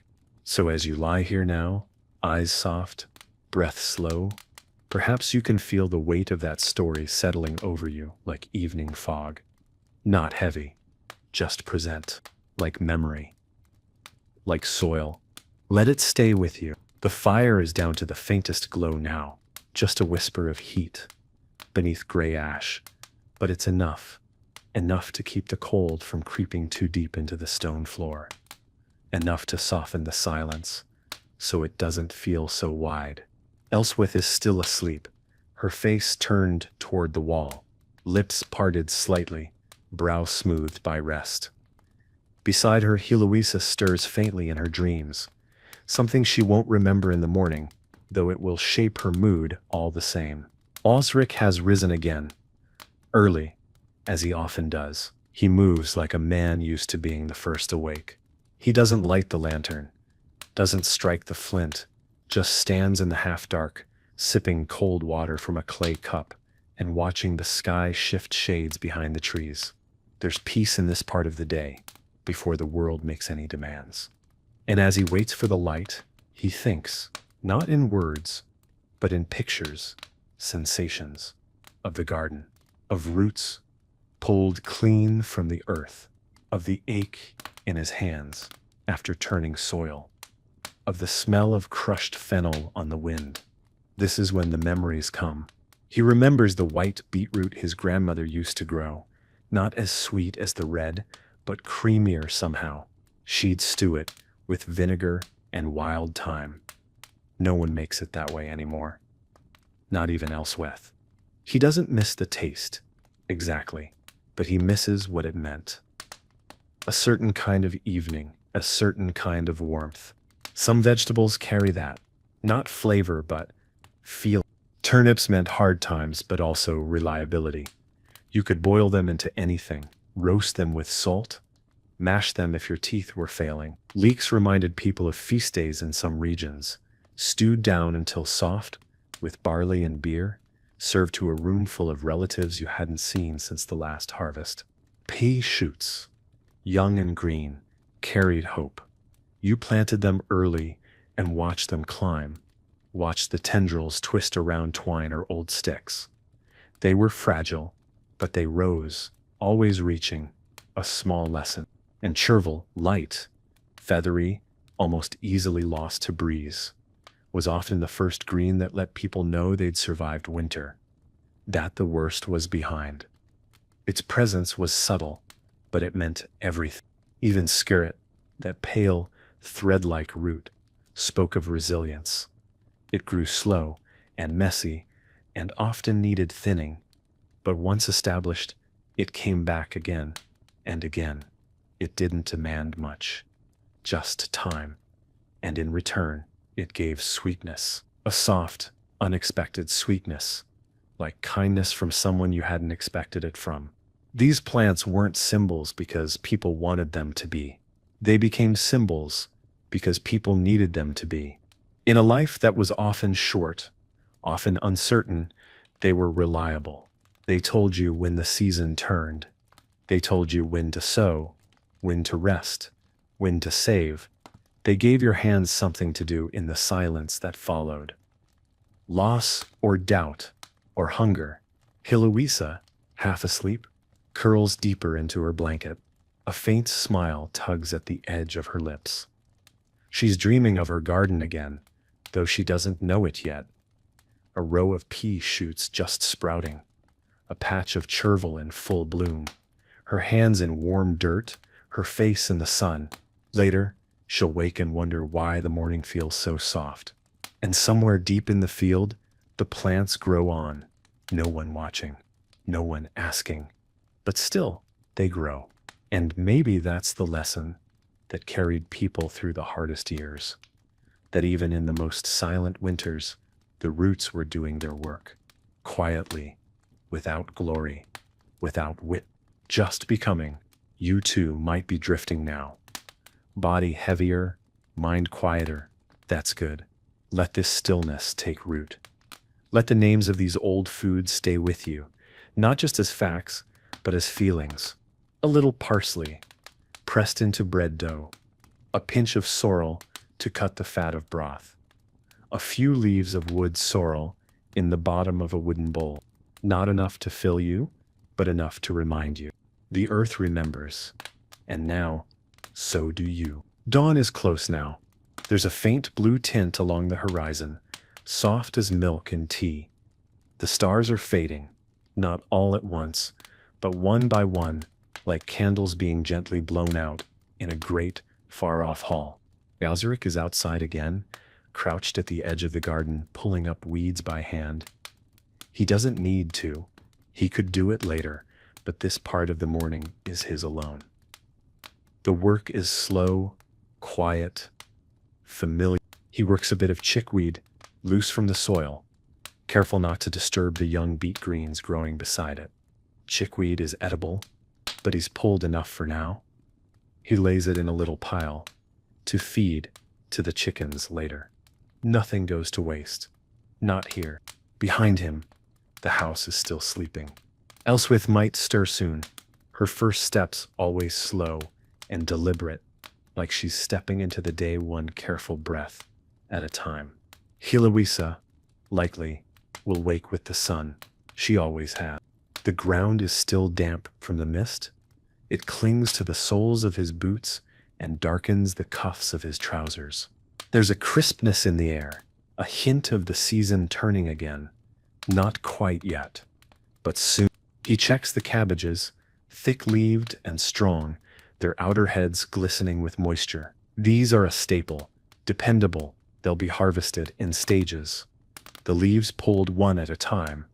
The cores kept in root cellars packed in straw to last into winter. A well-tended cabbage could stretch far into the lean months. Beside them grow the field peas, winding around stakes, hammered into the dirt. These will dry in their pods for storing. Elswith soaks them overnight in water and simmers them into thick, satisfying stews.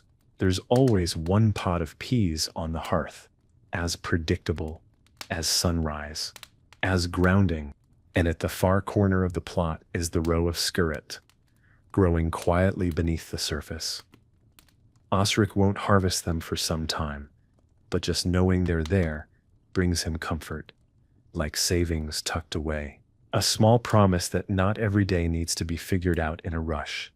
Back inside, the fire is being rebuilt. Heloisa kneels before the hearth, coaxing flame from last night's coals. She adds kindling, bits of dried fennel stalk, a bundle of broom straw. The fire takes with a soft crack, and the room begins to warm. She stirs a pot of barley porridge with chopped mallow and a spoon of last year's honey. It's not sweet, not really, but hearty, the kind of food that fills the belly and lets you work until dusk without complaint. And as the room slowly brightens, something else settles in, a sense of rhythm. This was the true gift of the medieval garden. Not just the food, but the repetition, the rituals, the predictability of planting, the welcome tedium of weeding, the satisfaction of harvest. There was comfort in it. Every spring brought nettles, sorrel, chervil. Every summer, fennel, beets, celery leaf. Every autumn, skirret, salsify, wild radish pods soaking in vinegar. Every season brought with it a story, a lesson, a quiet measure of who you were. You didn't have to ask what your life was about. It was there in the dirt, in the seeds saved, in the meals prepared for family, neighbors, widows down the road who'd lost the strength to tend their own beds. Heloisa adds a bit of ground ivy to the porridge now, just a pinch for the bitterness to keep it from going too soft on the tongue. Her mother showed her that. Her mother's mother showed her, and likely someone long before them did the same. No one owns these recipes. They live in the hands, in the bowls, in the gardens, passed down not with ceremony, but with repetition. And there's a beauty in that, not grand, but deep. Osric steps back inside, brushing the dirt from his hands. He doesn't say anything. He doesn't need to. The fire is going. The meal is ready. The day has begun. They'll eat, then work, then eat again. And by nightfall, they'll return to the same stillness that greeted them this morning. And the vegetables, quiet as always, will still be growing. So let yourself rest here a little longer, in the soft light of this simple life. There's no rush. The garden moves at its own pace, and so can you. There's a certain quiet that only comes when everyone is doing exactly what they're meant to, not rushing, not stalling, just moving as the sun does, with steady purpose. The kind of quiet you can feel in your ribs. It's not the absence of noise, it's the presence of belonging. Osric finishes his meal with slow, grateful bites. He doesn't waste a crumb. The spoon is set carefully. The spoon is set carefully beside the bowl. He lets the warmth from the porridge linger in his chest before pulling on his boots. Elswith wipes the table with a damp cloth, the same way she has for decades. The wood is stained and uneven, but it holds their meals, their elbows, their laughter, and their silence. If you asked her what she owns that matters most, she might point to this table, or the soil. Because the truth is, their lives are written in dirt more than in ink. This garden, these vegetables, this way of life. It isn't just how they feed themselves, it's who they are. Osric is the man who grows the best skirret in the village. Everyone says so. Not because he boasts, but because his roots are always straight, always sweet. People bring their children to ask him how he does it. He never says much, just shrugs and says patience. But the truth is, it's more than that. It's years. It's knowing the way the soil smells when it's too dry. It's knowing not to water after the second frost. It's knowing how to rotate where the salsify goes so it doesn't grow tired. It's a kind of knowing that lives in the body. Elswith, too, is known for her way with nettles. Other women complain about the sting. She says they only sting when you're not paying attention.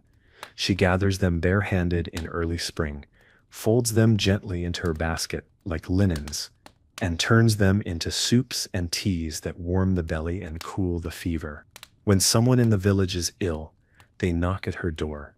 And Heloisa is becoming her own kind of person, her identity still soft like a seedling, but she already knows which herbs grow under oak and which prefer the company of stone. She has an eye for it, a touch. It's not something you're taught, not entirely. Some of it grows in you, like the plants themselves. That's how these vegetables shaped people, not just by feeding them, but by naming them. The man who grew fat hen through drought, the woman who steeped woodruff for the dying, the child who first noticed the lovage was blooming early. It gave people a place, a reason to rise, a way to be remembered. You didn't need to own land. You just needed to know it, to walk it with care, to pay attention. You could be poor and still be the one people came to, for seeds, for roots, for advice on how to lift a heavy cabbage without breaking the stem. There was pride in that, quiet, honest pride. Because in a world full of uncertainty, plague, war, harsh winters, a well-tended row of turnips was a kind of resistance, a claim, a promise. We're still here, and we still remember how, and even now as you listen in the dark, perhaps miles and centuries away, that sense of connection is still alive. Maybe you've never held a skirret root, or smelled drying tansy, or run your fingers across a leaf of ground elder and known exactly how bitter it would taste. But your body understands the rhythm, the weight of a spoon in your hand, the warmth of soup in winter, the scent of herbs rising with steam. These aren't foreign things. They're older than memory. They live in you. You don't have to plant a medieval garden to be part of this story. Just remembering these names is a kind of growing. Just listening is a kind of tending. So let this linger with you tonight, that you belong to something, that there are roots beneath your sleep, that there is peace in knowing small things deeply. The sun has risen now. It's not yet high, just hovering low in the sky, casting a soft golden light across the thatch roofs and furrowed fields. The village glows in that early hush. Dew still clings to the leaves. A few wisps of smoke curl from chimney tops. No urgency yet, just beginning. Osric is already in the garden, of course. He's tying back the pea vines, careful not to snap the young tendrils that search for something to hold. His breath clouds slightly in the cool air, but his hands move without hesitation. He's done this more times than he could count, but it never stops mattering. Across the way, Elswith stands at the door, arms folded beneath her shawl, watching the garden with a look you only see in people who've given their life to something. Not loudly, not publicly, just entirely. Inside, Heloisa writes. It's not a letter, not a diary, just notes. She doesn't know what to call them. A scrap of cloth, a bit of charcoal, a careful drawing of a leaf she saw yesterday along the road. Long, thin, slightly curled. It might be wild parsnip, or something else entirely. She adds a question mark next to it, folds it gently, tucks it into a pouch with others like it. This too is part of the work. The day is stretching out ahead of them, the way it always does, filled with small tasks, small rituals. They'll gather the last of the mallow before it seeds. Osric will check the cabbage patch for rot. Elswith will boil a tonic for the neighbor's daughter who's been coughing in the night. Nothing dramatic, just life, rooted in repetition, in notice. And as the warmth rises and the fields begin to hum with quiet movement, it's worth pausing just for a moment to look back. We've walked together through old vegetables. Most have forgotten. We've touched skirret, fat hen, wild fennel, lovage, mallow, good King Henry. We've seen how they fed not just bodies, but lives, how they healed, flavored, connected, how they marked the seasons, how they gave meaning to days, how they whispered stories from hand to hand, from soil to seed, from silence to song. And what's perhaps most moving of all, none of these plants were rare.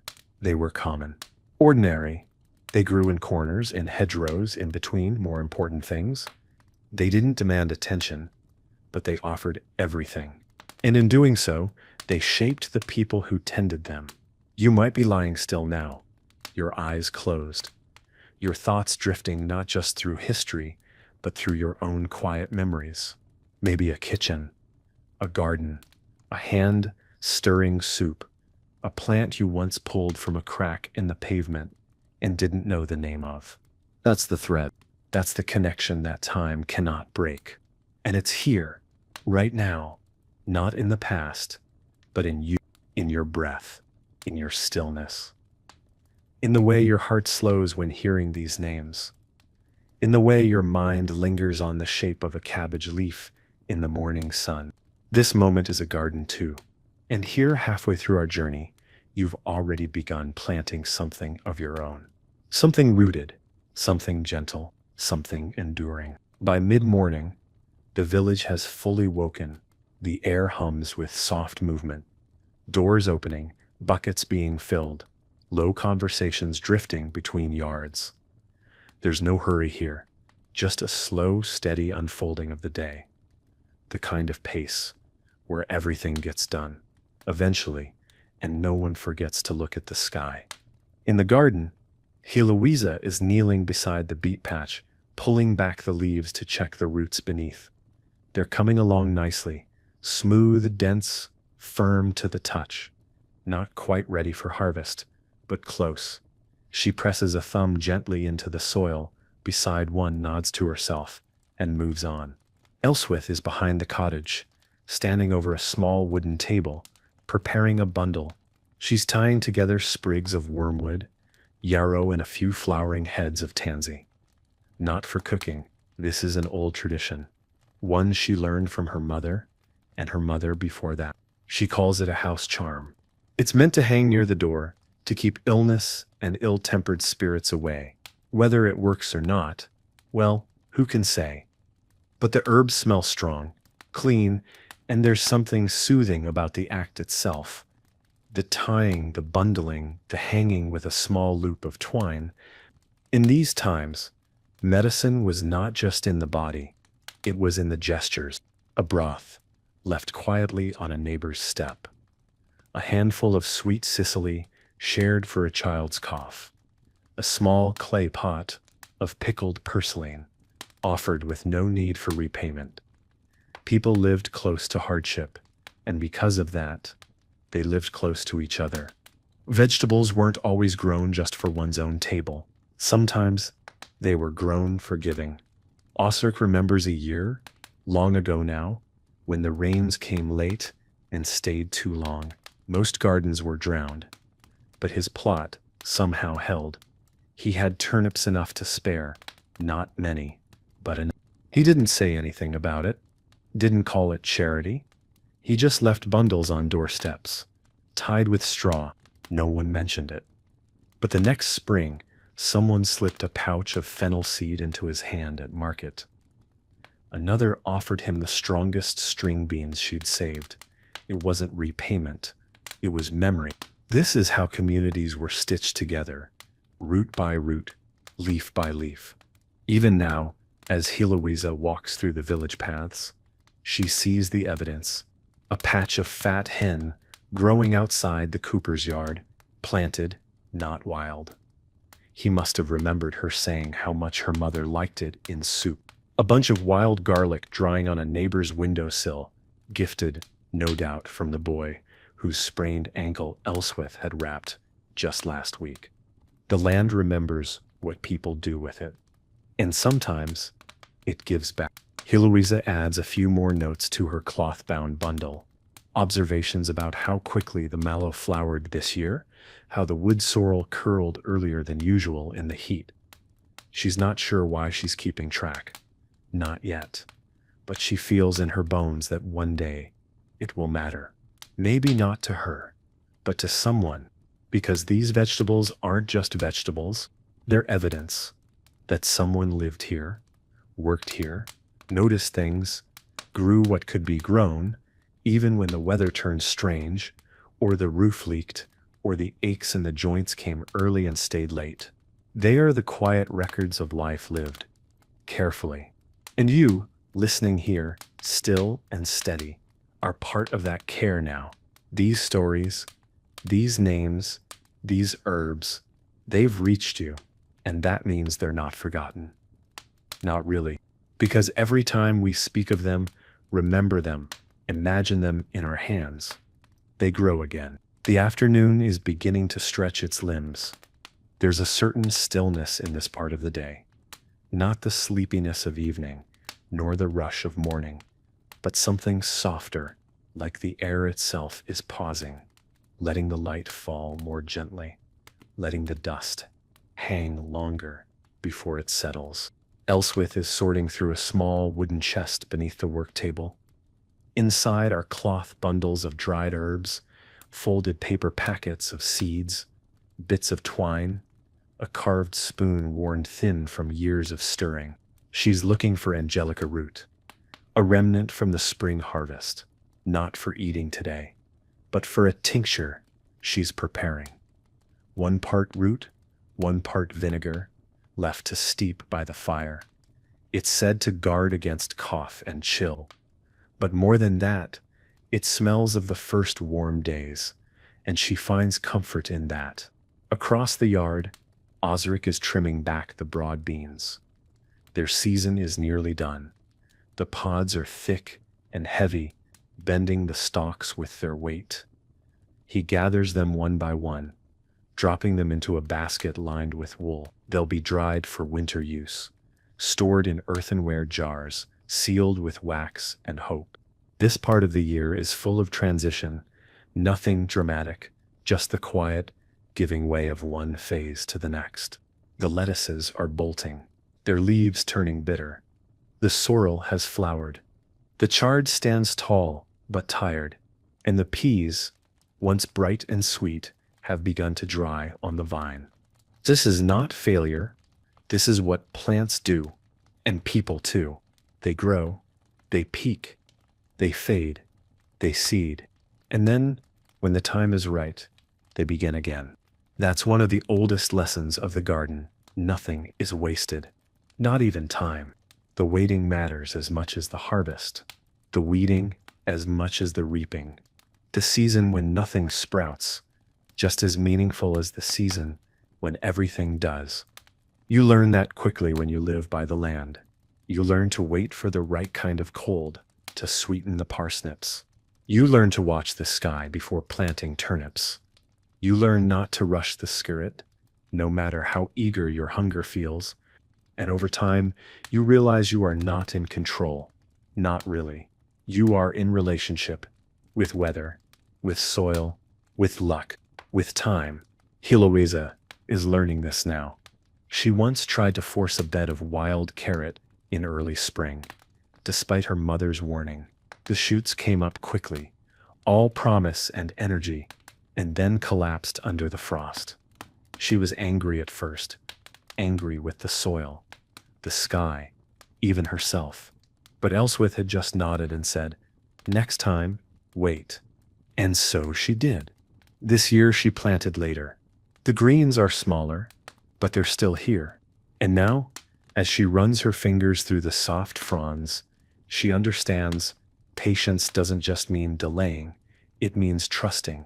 Trusting that the soil knows its pace, that the season will come, that not everything worth having arrives on demand. The same can be said for so many things: healing, forgiveness, understanding, even sleep. You might feel that now, how the world has slowed inside you, how your breath has settled, how your thoughts have quieted. That too is part of the garden. Not everything happens above the ground. Sometimes, the most important things are the ones you can't see. The root systems, the soil mending itself, the seeds swelling, unseen, beneath the surface. And perhaps tonight, that's where you are too. In the unseen part, the part that doesn't need to perform or produce, just rest quietly in its own season. Let that be enough. The wind has picked up slightly. Not sharp, just present. It moves through the garden like a hand through hair, lifting the edges of leaves, stirring the drying herbs that hang from the rafters. It reminds the trees to sway. It cools the pots by the hearth. It makes you notice how still everything was just moments before. Elswit steps outside with a basket beneath her arm, not because she needs anything urgent, but because she knows better than to waste a breeze like this. A good wind helps dry herbs faster, carries away the damp that settles in during long, still days. She's been drying calamint and ground ivy, laying them out flat on woven trays. She stops at the mallow patch, what's left of it, and plucks the last few flowers. They've started to curl inwards, petals thinning, stems softening at the base. A little late in the season, but usable still. Usable, that word shows up everywhere in this life. It's how people thought, how they moved, how they made decisions. Is it usable? Can it be stretched, boiled, soaked, saved, shared? That's what vegetables were, more than anything. Answers to limitation. Most years there wasn't abundance. There was enough. And sometimes, not even that. And so forgotten vegetables, the skirret, the oric, the chickweed, the Alexanders, they weren't quaint or curious or part of a trend. They were solutions to hunger, to boredom, to sameness, to the question, what can I still make from what's left? In years when grain was scarce, fat hen was ground into rough flour. When salt was low, people dried sorrel and used it to season broths. When people were too tired to chew meat, they cooked salsify down to mash. These plants didn't ask for praise. They just showed up, quietly, in corners. They filled the gaps. And when the weather failed, or the livestock fell ill, or trade slowed to a halt, these vegetables were what stood between a family and silence at the table. Heloisa knows some of these stories. Others she imagines, but all of them live in her bones now. She sees a bit of corn salad sprouting by the fence post, unplanned, uncultivated, and she doesn't pull it. She lets it grow, not because they need it today, but because they might tomorrow. She's learned something her grandmother used to say: the earth always has a second idea, meaning even when the first plan fails, there's something else beneath it, quietly growing, waiting to be seen. That's why the forgotten vegetables mattered. They were the second idea, the backup, the unexpected gift, the thing you almost missed, but didn't. And in this way, they taught people something more profound than cooking. They taught adaptation. They reminded people to pay attention to what was overlooked, to gather before they asked, to dig a little deeper, to stretch what was available, to trust the quiet parts of life. So much of the medieval day was built around making do: a cracked pot, a worn blade, a thinned stew. You didn't discard. You didn't complain. You got creative. And in that creativity, something almost like grace. Elswith returns inside now, a small bundle of herbs in hand, her face touched with the peace that comes from moving with the rhythm of the land. Heloisa places a few of the dried wild radish pods into a jar lined with waxed linen. She labels it not with a word, but with a small charcoal sketch, 2 looping leaves and a dot. Her own language. And Osric steps inside from the garden, brushes off his sleeves and sits at the table. No words, just a slow exhale, just the sound of belonging. And maybe you feel that now, a kind of gentleness, a quiet knowing that the simplest things are often the most lasting. That what nourishes us best isn't always what's prized, but what's present. So rest here, if you need to. Let your breath be enough. Let the silence grow full again. The day is warmer now. The light has settled into that easy glow, bright but not harsh. You can feel the weight of it on your shoulders, in your back. The kind of warmth that makes you slow your pace, loosen your grip, let things take the time they want to take.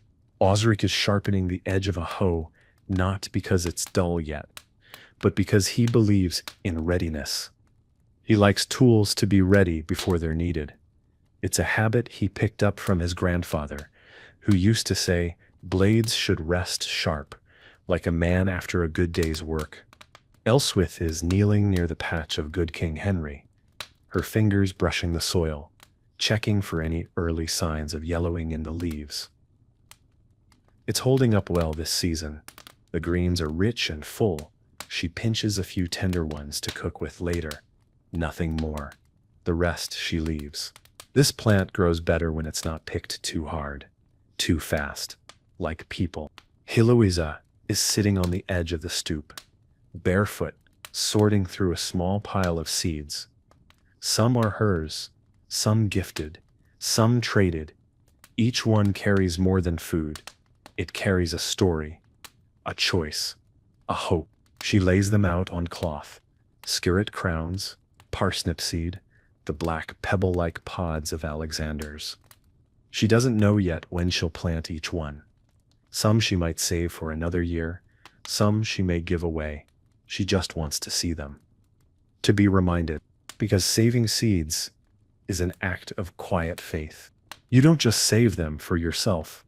You save them for who comes next, for the seasons you haven't yet seen, for the failures you haven't yet faced. You hold them in your palm and say, without speaking, we're not done. And in the medieval world, where life was often short and uncertain, this mattered more than anyone ever said aloud. Seeds were wealth. Seeds were knowledge. Seeds were love in a linen pouch. People passed them down with careful instructions, or sometimes with nothing but a knowing glance. Plant this deep. Water it just after the moon turns. Don't forget, it doesn't like company. Give it space, or simply trust this one. It grows when nothing else does. Osric remembers how his mother once gave him a single seed, black and knotted, rough to the touch, and told him it would grow into the strongest parsnip he'd ever eat. He planted it beside the rain barrel, watched it every day. It sprouted, then died after 3 weeks. He was heartbroken. She said nothing, just handed him 2 more the next season. That was the lesson. Seeds don't promise success. They promise possibility, and that was always enough. Even now, in a world far removed from that one, the lesson holds. Maybe especially now. The patience to wait, the care to preserve, the willingness to try again. Heloisa folds her seed cloth carefully, tucking it into the small wooden box where she keeps her tools, her sketches, her best thoughts. She lights a small stick of dried wormwood and lets the smoke drift lazily out the window. Not for any spell or ritual, just because she likes the scent, bitter, herbal, honest. And outside, the garden continues as it always has. The roots deepen, the leaves stretch, the air shifts, and everything, quietly, moves forward. You're still here with it, still resting inside the story. No hurry, no need to arrive. Just be among the growing things. The garden is quiet again, not silent, never silent, but at ease. The wind has shifted, coming now from the east, bringing with it the faint scent of dry earth and old wood. The kind of wind that stirs the upper leaves and leaves the soil undisturbed. Osric stands near the bean rows, watching the clouds move slowly across the sky. He's done with most of the day's work.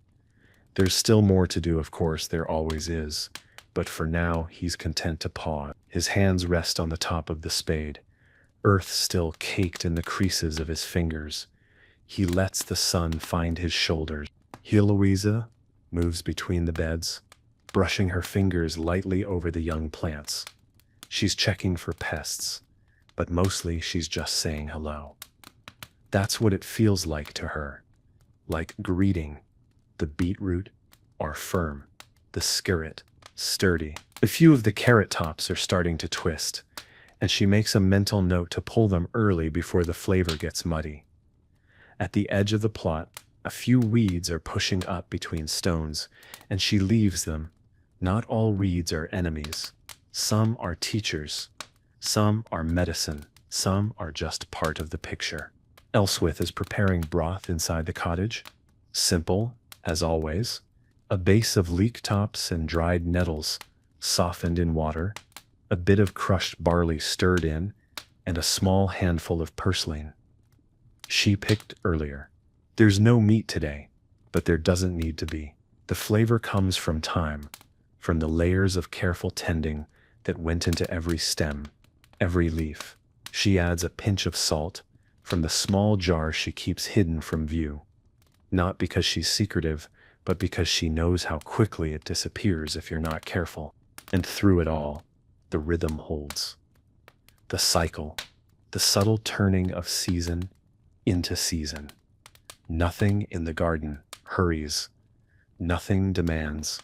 Everything knows when it is time. The chervil bolts before the barley is full. The sorrel rests when the heat rises. The salsify goes into hiding the moment the days grow long. People learn to listen, to move with these shifts. It's not always perfect. Sometimes the turnips rot in the ground. Sometimes the peas bloom too late. But still, they plant again. Still, they trust. Because in the end, this isn't just a garden. It's a life made visible. Each row a story. Each plant a memory. The earth is both canvas and record keeper. You can walk it and feel everything that's come before. The lean years, the lush ones, the hands that came before yours, the quiet triumphs of someone who made a meal from nothing but beet greens and patience. You feel it when you kneel to plant. You feel it when you gather in silence. And maybe now, as you rest, your body softening, your breathing slowing, you're beginning to feel it, that this isn't just about vegetables. Not really.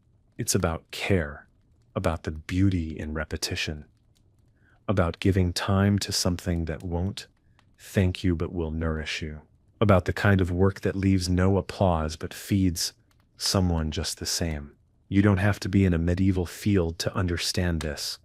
You just have to be still long enough to listen to what's been growing all along. The hours pass gently now, not marked by clocks, but by light and warmth and the shift in air that says evening is coming. The garden doesn't rush, neither do they. Elsweth stands at the basin, rinsing the last of the wild greens she pulled before the sun climbed too high. The water is cool, slightly murky, and filled with the scent of things freshly torn from soil, metallic, sharp, alive. She doesn't need to wash them this thoroughly, but she does it anyway. There's something reverent in it, like brushing dust from an old book. Osric is finishing the last of the repairs on the garden fence, tying twine where the old rope gave out, setting a flat stone under one of the leaning posts. He doesn't speak while he works. His hands do.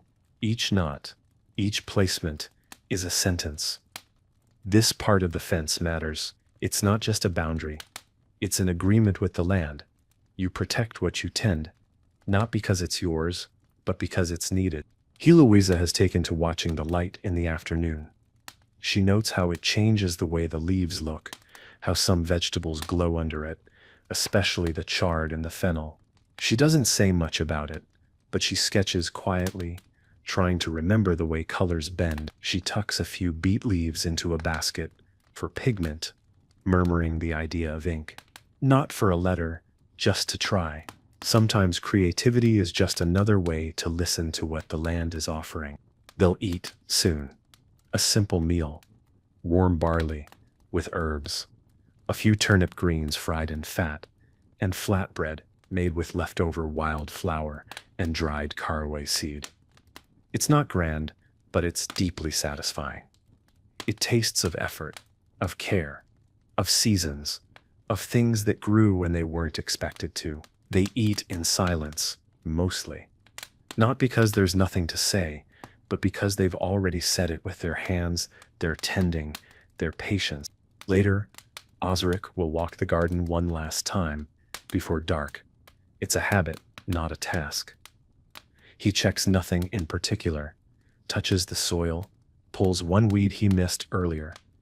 It's his way of saying goodnight, of thanking the ground, the same way Elswith smooths the linen over the cooling bread, or how Heloisa sets her drawings in a box lined with dried lavender and a feather she found by the stream. These things matter, not because they're noticed, but because they're repeated. And you, still resting with this story, are part of that rhythm now. You followed the leaves, the roots, the scent of broth, and the hush of early dawn. You felt the weight of routine that isn't heavy, but grounding. You've remembered things you didn't know you knew, and maybe, just maybe, you've realized this story is already yours. It's been growing there, somewhere in you, waiting quietly, like a seed in deep soil, just beginning to. The day begins to close its eyes. The sun has softened, its light leaning sideways across the fields, turning straw to gold and cabbage leaves to velvet. Long shadows stretch along the garden path. You can hear the last sounds of work, the closing of a shed door, the creak of a water bucket lifted, the hush that falls when no one needs to speak anymore. The world is winding down, not with a stop, but with a soft exhale. Elswith brings in the final bundle of herbs. Not much, just a bit of marjoram and woodbetony, enough for the week. She hangs them near the hearth where the warmth will dry them gently. The scent fills the room slowly, clean and slightly bitter, like a story that's been told many times, but still carries truth. She kneels beside the fire, stirring the coals with a worn stick, not to cook, just to keep it breathing. There's peace in small rituals done for their own sake. Osric has finished his rounds, the fence is mended, the gate latched, the hens counted, and quiet. He wipes his hands on his tunic, eyes the sky. It'll be clear tonight. You can always tell by the way the air settles, how the birds sound different, like they know they've been heard. He doesn't say any of this out loud. He just looks, and that's enough. Heloisa sits on the ground, back against the wall of the cottage, her knees drawn up, a handful of fennel seeds in her palm. She lets them fall through her fingers slowly, like rain. She's thinking about nothing in particular. Maybe about how plants grow without asking. Maybe about how time passes the same way. Or maybe she's just letting her mind soften into stillness, the way a pond goes still when the wind decides to stop speaking. Inside, the cottage has gone dim. No need for candlelight yet. The last of the sun flickers through the shutters and pools on the floor. Elswith pours a little vinegar into a jar of wild garlic buds. She'll seal it tomorrow. For now, she lets the scent rise. It bites, sharp and clean, like memory, like something you forgot you loved until you smelled it again. And outside, in the garden, the vegetables rest. The skirret, the turnips, the herbs tied to rafters, the weeds left standing because they held their ground better than anything else. All of it exhaling, all of it easing into night. There's nothing more to do now. Just trust that what was planted will stay rooted, that what was gathered will hold, that what was tended today will feed someone tomorrow. And you, still here, are part of that promise. Maybe you're lying still, eyes closed, or sitting, watching nothing in particular. Let the rhythm carry you now. No thoughts to chase, no answers to find. Just this breath, just this moment, just this small, quiet harvest of peace. Night has taken its place now, gently and without protest. The sky above the village is deep and wide, peppered with stars like seeds scattered across dark soil. The garden is cloaked in shadow, but nothing feels lost. Everything rests in its rightful place. Roots deep, leaves folded, air cool and still. You can almost hear the quiet settling over the earth, like a soft wool blanket, tucking in each row, each corner, each sleeping stem. Inside, the fire has been lowered, just enough flame to keep the room from cooling too fast.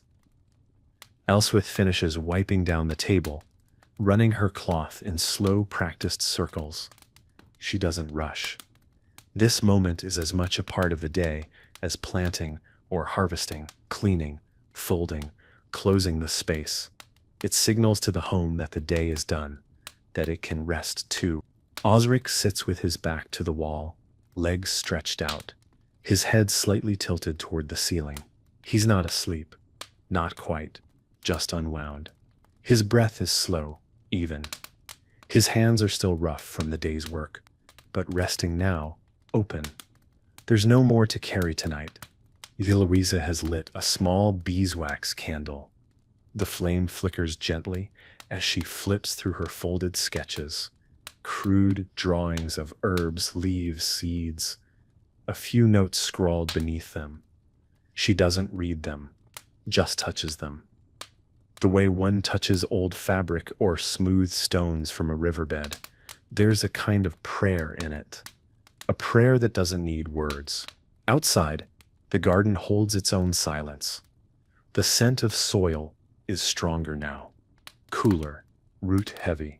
You can almost feel it pressing upward from the ground, like a story being told beneath your feet. There's no light out there now, but moonlight, and yet everything seems visible. The beets still know their place. The fennel still sways ever so slightly in the breeze. The parsley, small and tucked into the corner bed, waits for morning, as it always does. In these hours, memory becomes part of the garden too. You remember the way a certain leaf felt between your fingers, the warmth of bread flavored with lovage, the soft sting of nettles along your wrist. You remember someone's voice saying, "Not yet, wait another day." You remember the patience, the tending, the way even hardship had its rhythm. And maybe now, as you breathe a little slower, you begin to feel that rhythm inside you. Not as thought, not as language, just as presence. The deep, steady sense of having been part of something old and honest, something humble, something alive. So rest here. No need to reach for anything. The seeds are already planted. The work has already been done. Let the earth hold you, just like it holds everything else. The moon hangs high now, casting its cool light across the village rooftops and spilling silver into the paths between garden beds. It's quiet in a different way than the day. This is a sacred quiet, a hush not meant to be broken, the kind of stillness that asks you to listen, even if there's nothing left to hear. Out in the field, the wind moves softly through the tall stalks of drying beans. The leaves shiver in the moonlight, not from cold, but from knowing they've done their part. Elswith lies curled beneath a thick wool blanket, one hand resting on her chest, the other tucked beneath the edge of the pillow. Her face, worn by sun and years, is peaceful now. The lines around her mouth are softened, the lines between her brows smoothed by sleep. She's not dreaming anything she'll remember, just resting, deeply, fully. The kind of rest earned only through work that fed others. Osric has drifted off in his chair, his head leaning against the wooden wall, arms crossed loosely over his chest. The room is warm enough. The coals still glow faintly in the hearth. He breathes evenly, his body remembering how to surrender the day. Somewhere in that slow breath is every moment he spent planting, watching, carrying, repairing every turn of the soil. Every quiet triumph that didn't need to be spoken aloud. Eloisa lies awake a little longer, not restless, just thoughtful. Her eyes are fixed on the rafters, watching the moonlight catch the edges of their herb bundles hanging overhead. She counts them silently. Mallow, wormwood, sorrel, fennel, parsley root. She knows them by smell before sight. Each bundle a piece of someone else's wisdom, passed down in gestures and recipes, in touch and tone. She thinks about the future. Not in grand terms, but in seasons. She thinks about what she'll plant first next spring, whether the ground elder will come back thicker, whether she should try tansy in a new spot. She thinks about the drawings she hasn't finished, the way a leaf curls when it's ready to be picked, the soft resistance of skirret when pulled too early. She carries these thoughts like seeds, quiet but ready. And outside, the world continues to hold its breath. The garden doesn't sleep the way people do. Its rest is a readiness, its silence a form of attention. The roots continue their work beneath the soil. The moisture gathers. The seeds left unharvested begin their slow swelling. What was today's meal is already becoming next year's hope. This is what vegetables meant to people back then. More than sustenance, more than survival. They were continuity. They were inheritance. They were love spoken in the language of soil. A father planting turnips so his children could eat in January. A mother saving the last good skirret root to dry for seed instead of stew. These were not small choices. They were acts of faith. And you, lying here now, still and breathing softly, are part of that same faith. Listening is a kind of planting too. Memory is a form of tending. And every time you carry a story like this with you, even silently, you become part of the old rhythm. Let it carry you now.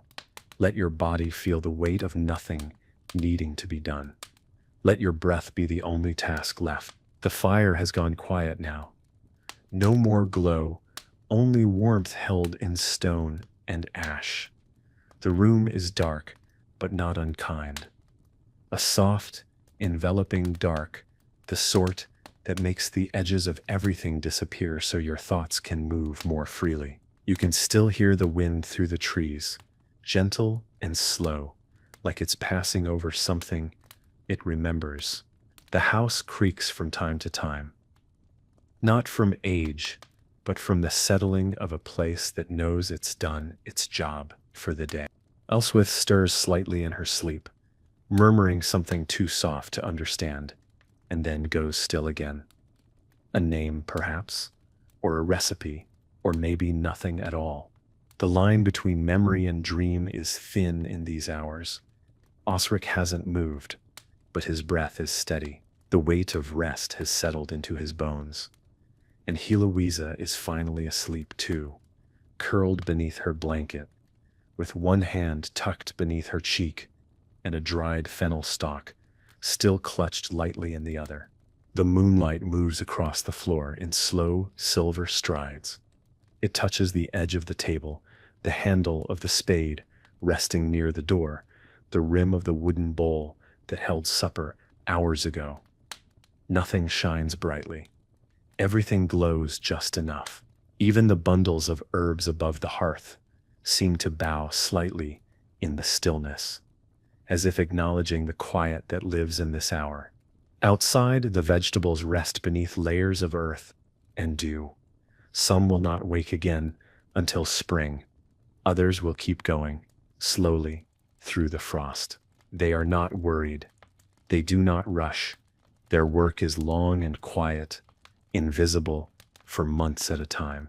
And yet, they keep the promise they were born with, to grow again and again when the time is right. And in this way, they are like stories. Some bloom in full light, shared over meals and songs. Others remain tucked deep in the soil of memory, waiting, not forgotten, just patient. The names may fade, but the feeling remains. Of hands in dirt, of steam rising from a bowl, of the trust placed in a seed. You've come far on this journey. 40 stories could never hold it all, but they don't need to. Just this one evening, this one voice, this one long moment of rest is enough to remember something old and rooted, something that lives not in the past, but in your breath, right now. So let it stay with you, the sorrel, the skirret, the wild fennel, the fat hen. Let them rest with you. Let them settle. Let your whole body feel what it is to be unhurried, to be tended, to be quietly, wholly enough. The garden is invisible now beneath the dark, but even unseen, it is still there, whole, quiet, waiting. The beds lie still beneath the thin silver of moonlight. The air has cooled, damp, heavy, not unpleasant, but hushed in a way that makes every sound feel further away. If you stood outside now, you wouldn't speak. You wouldn't need to. You'd just listen to the leaves brushing one another in their sleep, to the soft thud of an apple falling overripe from a forgotten branch, to the wind whispering its long route through tree and thatch and soil. Inside, everything is still. Elswith, Osric, Hilawissa, all asleep now, each with their own shape beneath wool and linen. The fire has faded entirely, just ash and faint warmth. The house holds its silence with grace, a kind of reverence. Even the tools resting by the door seem at peace. Spade, sickle, pruning hook, all used, all quiet, all waiting for tomorrow. The only movement is in the soft drift of dried herbs above the hearth, swaying ever so slightly with the change in air. They are a reminder that even in sleep, the world continues its gentle work. Oils still curing, roots still drying, memory still breathing through the rafters, because that's what this life was. Not grand gestures, not glory, but daily care, the kind you almost forget to notice until it's gone. And that's why these vegetables mattered so deeply. They weren't just nourishment, they were memory holders, patience trainers, symbols of continuity in a world that changed with each season, each illness, each frost. When someone walked the garden at night, just to check, just to be sure, they weren't just looking for pests or signs of rot. They were reminding themselves that the world was still growing, that life still whispered beneath the surface, that nothing was truly lost if it was remembered. And now, you've remembered Skirret, Sorrel, Alexander's, Mallow, Ground Elder, Fat Hen. You've walked the fields with them, sat by the hearth, listened to the wind move across old leaves. You've tended not only a garden, but a piece of yourself that still longs for simplicity, for purpose, for quiet connection to something living, steady, and real. So let the story rest now. Let the earth turn beneath you. Let the night hold you.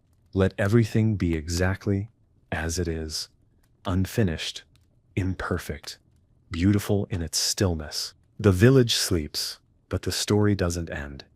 It lingers, as old stories do, not with a closing, but with a soft continuation that settles somewhere inside the body.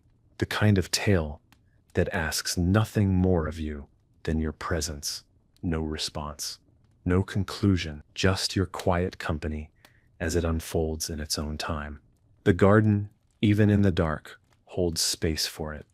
You could walk it now in silence and still feel where the beds begin, where the fence leans inward, where the scent of fennel once thickened the air.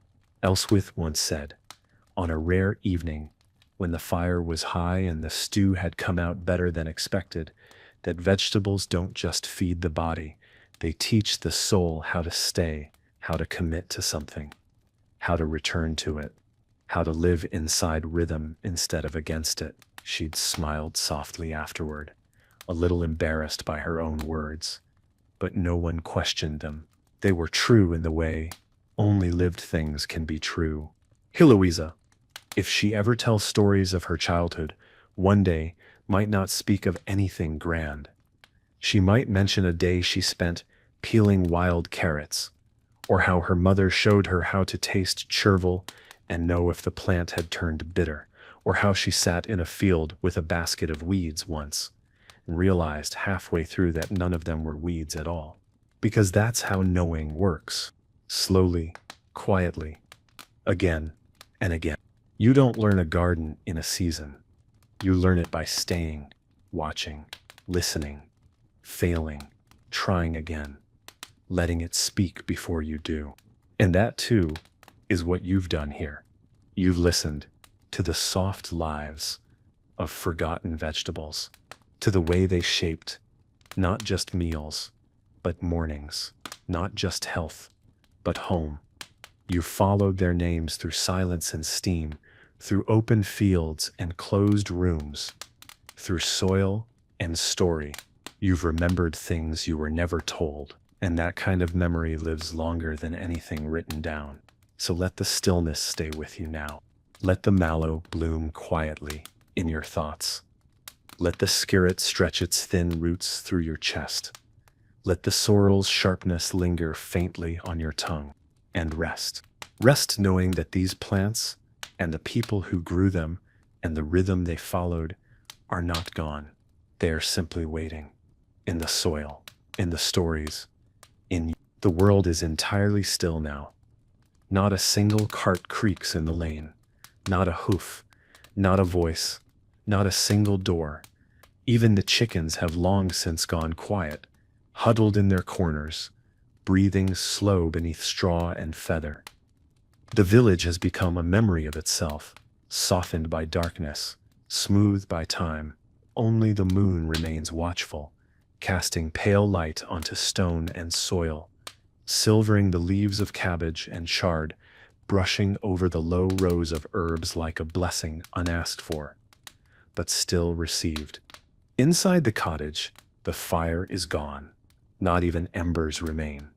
Just the scent of ash and old smoke, and the quiet weight of a hearth that held heat for those who needed it. The beds are quiet. No one stirs. Nothing is expected. All of the energy that filled the day has retreated into stillness, not lost, but stored. The way roots store sweetness in winter, the way seeds hold life without asking for attention. This is how these vegetables survive. Quietly, they do not need applause. They do not ask to be seen. They just wait for their time to return. That's why the forgotten ones matter. Not because they were exotic, not because they were rare, but because they were steadfast. Fat hen, ground elder, sorrel, skirret, Alexanders. They didn't grow because someone told them to. They grew because the land knew how. And people, in their best moments, learned how to listen. Heloisa will rise early in the morning. Before the mist lifts, she'll step outside barefoot, feel the cold stones under her feet, and smell the air to know if the weather's turning. She won't speak. She won't need to. Her hands will move from habit. She'll check the soil, glance at the sky, walk the garden without needing to measure or explain. And that, more than anything, is the inheritance. That no. Osric will wake when the light hits the wall just right, the way it has every spring since he was a boy. He'll stretch, groan, and walk straight to the door. He won't say it, but he'll be listening for bees. For the small hum that means the clover's ready. That sound will tell him more than any parchment ever could. And Elswith, before all of them, will have already prepared water for tea, laid out a cloth, and checked the shelf where she keeps the seeds. Not because she has to, but because some part of her believes it is a sacred thing, a way of saying thank you to the earth before asking anything from it again. And the vegetables, they will grow. They will stretch, unfurl, deepen, not for history, not for show, but because growing is what they are meant to do, just like us. The night has reached its quietest point, that moment where time seems to stop moving, where everything is held in stillness so complete it becomes a kind of music.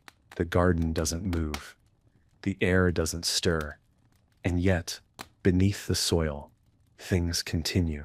Roots stretch slowly, cells divide, moisture travels upward. Growth doesn't sleep, it only slows. Inside, the silence has taken on weight, a kind of fullness, as though all the work of the day has gathered here, wrapped itself around the walls and floor, and decided to rest alongside everyone else. Elsweyth's breathing is steady now. Osric's arms are folded loosely over his chest, the tension in his shoulders long gone. Heloisa turns just once beneath the blanket, and then is still again, lost in a dream shaped by herbs and wind and soft light. If someone were to walk past the cottage now, they might not see much. Just another home in a quiet village. But if they looked closer, if they stepped lightly, leaned in, listened, they might sense something more. The presence of care, of years spent learning the quiet language of plants, of mornings spent harvesting with cold fingers, of evenings spent rinsing greens in dim light, of choosing to grow things that others forgot, because they still held meaning. And that meaning didn't come from books or markets. It came from moments. The smell of chervil steeping beside a sick bed, the bite of sorrel in early spring, when your body craved something sharp and living, the quiet gratitude in someone's eyes when you handed them a bowl of stew flavored with last year's fennel. This is how memory lives, not always in names, but in gestures. And now, these gestures live in you. You've followed these stories through smoke and soil, through flavor and silence. You've walked the rows, touched the leaves, remembered the forgotten. And perhaps, without trying, you've brought something back with you. Not just the knowledge of old vegetables, but the feeling of tending, the rhythm of attention, the understanding that small, slow things still matter, that they always did. There's a stillness that only comes when something is truly complete, not rushed, not forced, just naturally come to its resting place. The fire has gone cold, the garden is cloaked in dew, and every living thing, both seen and unseen, has surrendered to the night. The last owl call has faded, the air no longer moves. The world feels like it is holding its breath, not in suspense, but in peace. Inside the cottage, not a single sound breaks the quiet. No shifting, no murmuring, just sleep. Deep, whole sleep. The kind you only reach when your work was honest and your day was real. The kind that doesn't need dreams to feel full. And you, still here, still listening, still resting inside this story, you are part of this stillness too. Because what you've been listening to hasn't only been history. It's been rhythm. It's been breath. It's been a way of living that gave time to things, a way that honored what grew slowly, what wasn't celebrated but mattered. The vegetables we've wandered through together, skirret, sorrel, chickweed, fennel, Alexanders, they didn't survive because they were powerful. They survived because someone kept caring, someone kept planting, someone kept tasting and trusting and watching and waiting. The people who tended them didn't write books. They didn't make headlines, but they remembered and they passed it on. Not always with words. Sometimes just with a handful of seeds in the corner of an apron, or a line spoken while stirring a pot, or a quiet correction when someone went to harvest too early. And so, in that spirit, you've become part of the passing on. You've sat by the fire. You've walked the garden path. You've listened long enough for the old names to feel familiar again. You've let your breath fall into step with theirs. And whether you ever plant skirret or sorrel or chickweed, you've still planted something. Something quiet, something gentle, something old. The night is deep now, and everything that needed to be said has already been spoken in soft gestures, in the slow boiling of broth, in the careful tying of herb bundles. No grand endings, no last words, just this quiet moment, suspended like a breath between the stars. The garden outside is invisible beneath the dark, but that doesn't mean it's gone. It's simply resting, like everything else. The turnips are nestled beneath soil. The fennel seeds wait for wind. The weeds, some useful, some not, lie still, untamed and alive. Elswith will rise soon. She always does, just before the light. There's something in her bones that knows when the night has given all it can. She'll pour warm water into her cracked clay cup, crush a pinch of dried mallow, and sit for a while without speaking. Osric will wake slowly, slower than he once did, but with the same quiet discipline. He'll tend to the gate, check the soil with the heel of his hand, and nod to no one in particular. And Heloisa, younger, not yet shaped entirely by routine, will still feel the weight of yesterday in her fingers as she steps barefoot into the garden. This cycle is not romantic. It's not dramatic. But it is sacred because it asks for attention. It asks for patience. It asks for the kind of presence that doesn't demand reward. These vegetables, forgotten by most, were the companions of people who understood how to live with the land instead of above it. They made no speeches. They simply planted, watered, watched. They didn't conquer time. They flowed with it. And now you've flowed with them. You've listened long enough to feel the weight of nettle leaves, the cool press of damp soil, the way broth smells when you stir in the last handful of chopped greens and step back just to let it bloom. You've given your time to this story, and that matters. Not because you needed the facts, but because somewhere in you the rhythm felt familiar. And maybe, without realizing it, you needed to be reminded that slow is not wasteful, that quiet is not empty, that old things, forgotten things, still hold life. There is peace in this, the kind that comes not from solving, but from staying. So stay with it a moment longer. Let it settle in your chest like warmth from a hearth long tended. Let it root itself somewhere beneath your thoughts. Let it be enough to simply know the names, to feel the garden resting, to feel your own breath finally match its pace. The cottage holds the night like a bowl holds water, quiet still, without spilling a drop. The walls, the rafters, the worn floorboards creak softly as they breathe in the dark. Everything inside is exactly where it should be. Not perfect, not untouched, but whole in its own way. And outside, beyond the shuttered windows, the garden waits without asking for attention. The skirt unseen beneath the earth thickens quietly. The chickweed spreads, unnoticed but steady. The wind carries the scent of time and old smoke, and somewhere a fox steps softly through the grass, as if it knows this place is not to be disturbed. There's something tender about the quiet here. It's not silence that presses in. It's silence that wraps around, like a hand on the back, like someone sitting beside you, saying nothing, but staying anyway. That's what this entire way of life was built on, staying through long winters, through bad seasons, through days when nothing grew and the pantry was nearly bare. People stayed, they made do, they adapted, and they passed that knowledge on, not with pride, but with purpose. Not everything survived, of course. Some plants disappeared completely. Some names were lost. Some methods fell out of use, swept away by faster ways, easier food, louder noise. But some things held. A few seeds passed hand to hand. A few stories whispered while hanging herbs to dry.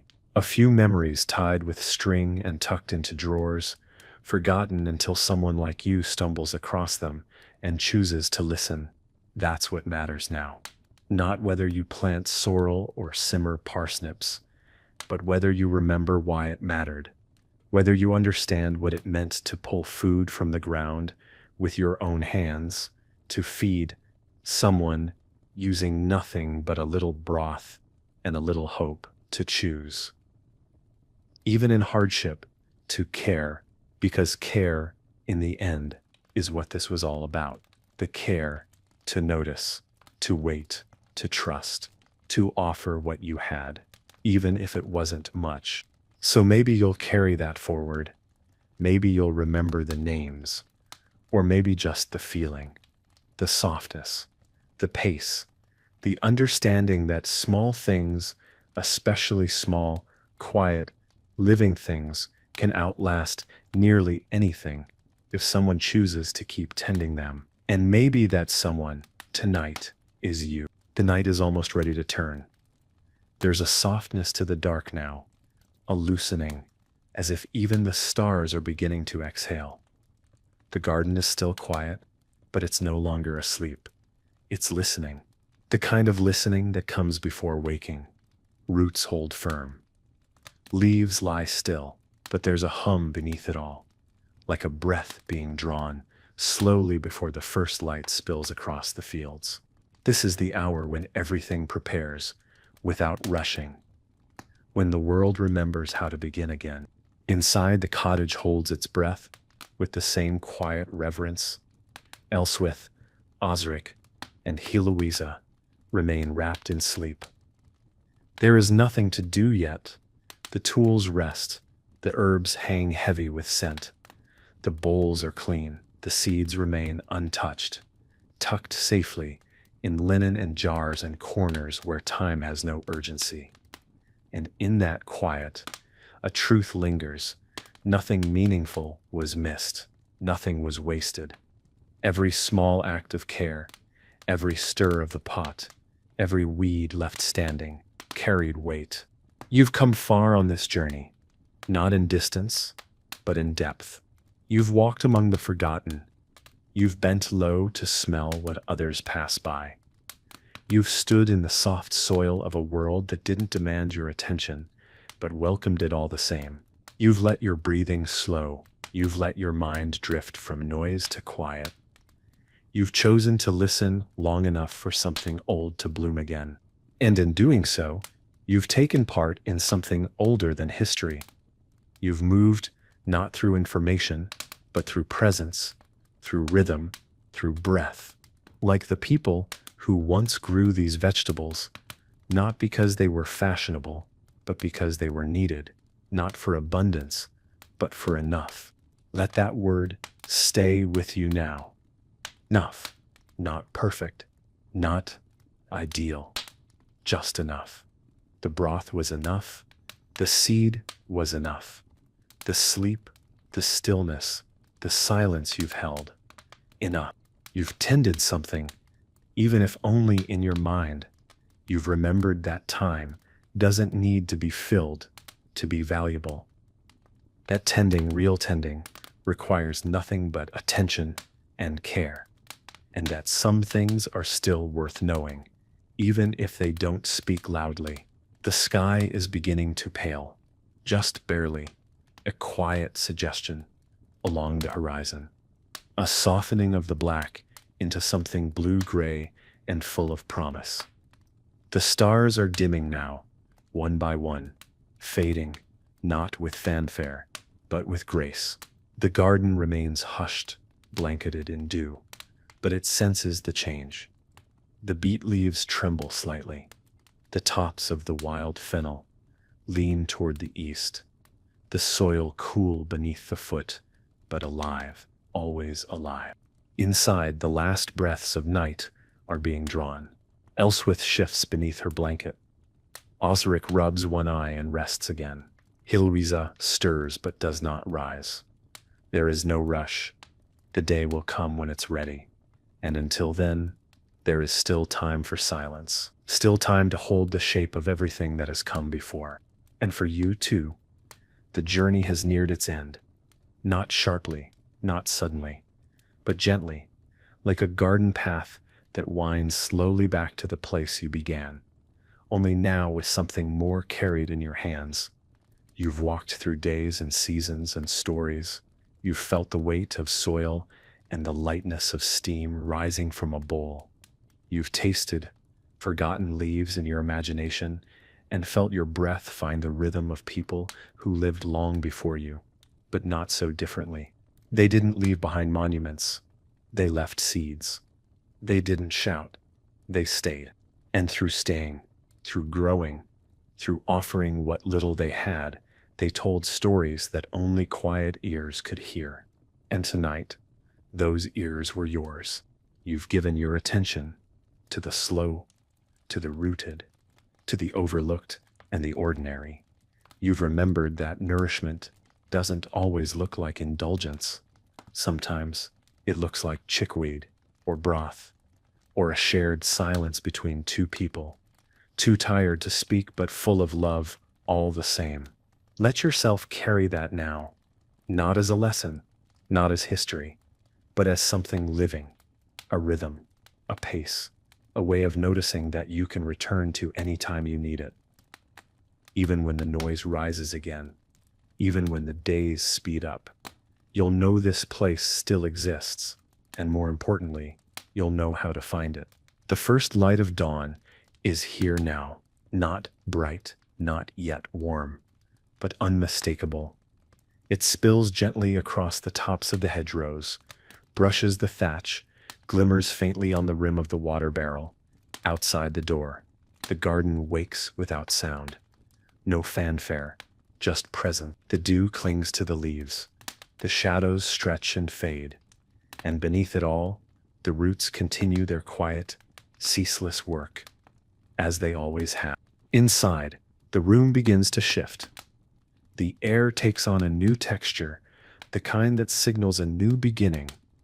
Elswith sits up slowly, brushing her fingers through her hair. She says nothing, doesn't need to. She knows this light, this moment, this exact breath. It's the same each season. And still, it never loses its meaning. Osric stretches, Heloisa stirs, and the cottage, once wrapped in silence, now exhales with the world. This is where the story ends. Not because it's finished, but because it's been passed on. Like seeds tucked into a pocket, like dried herbs placed on a windowsill. You've walked the path. You've tasted the names. You've felt the weight of vegetables that most will never know again. But now you do, and because you do, they live. Not in museums or manuscripts, but in your thoughts, your rest, your rhythm. This story was never meant to dazzle. It was meant to stay, to settle into your bones, the way good broth settles into an empty belly. To remind you that not all nourishment comes with noise. Some of it arrives through repetition, through warmth, through a voice in the dark that simply sits beside you and says, you can let go now. You've made it through the night. And if you've rested, even a little, then the story has done what it came to do. And if something small feels different now, quieter, slower, gentler, then maybe something has grown in you too. So carry it with you and return when you like. The garden is always here, and it's waiting for you.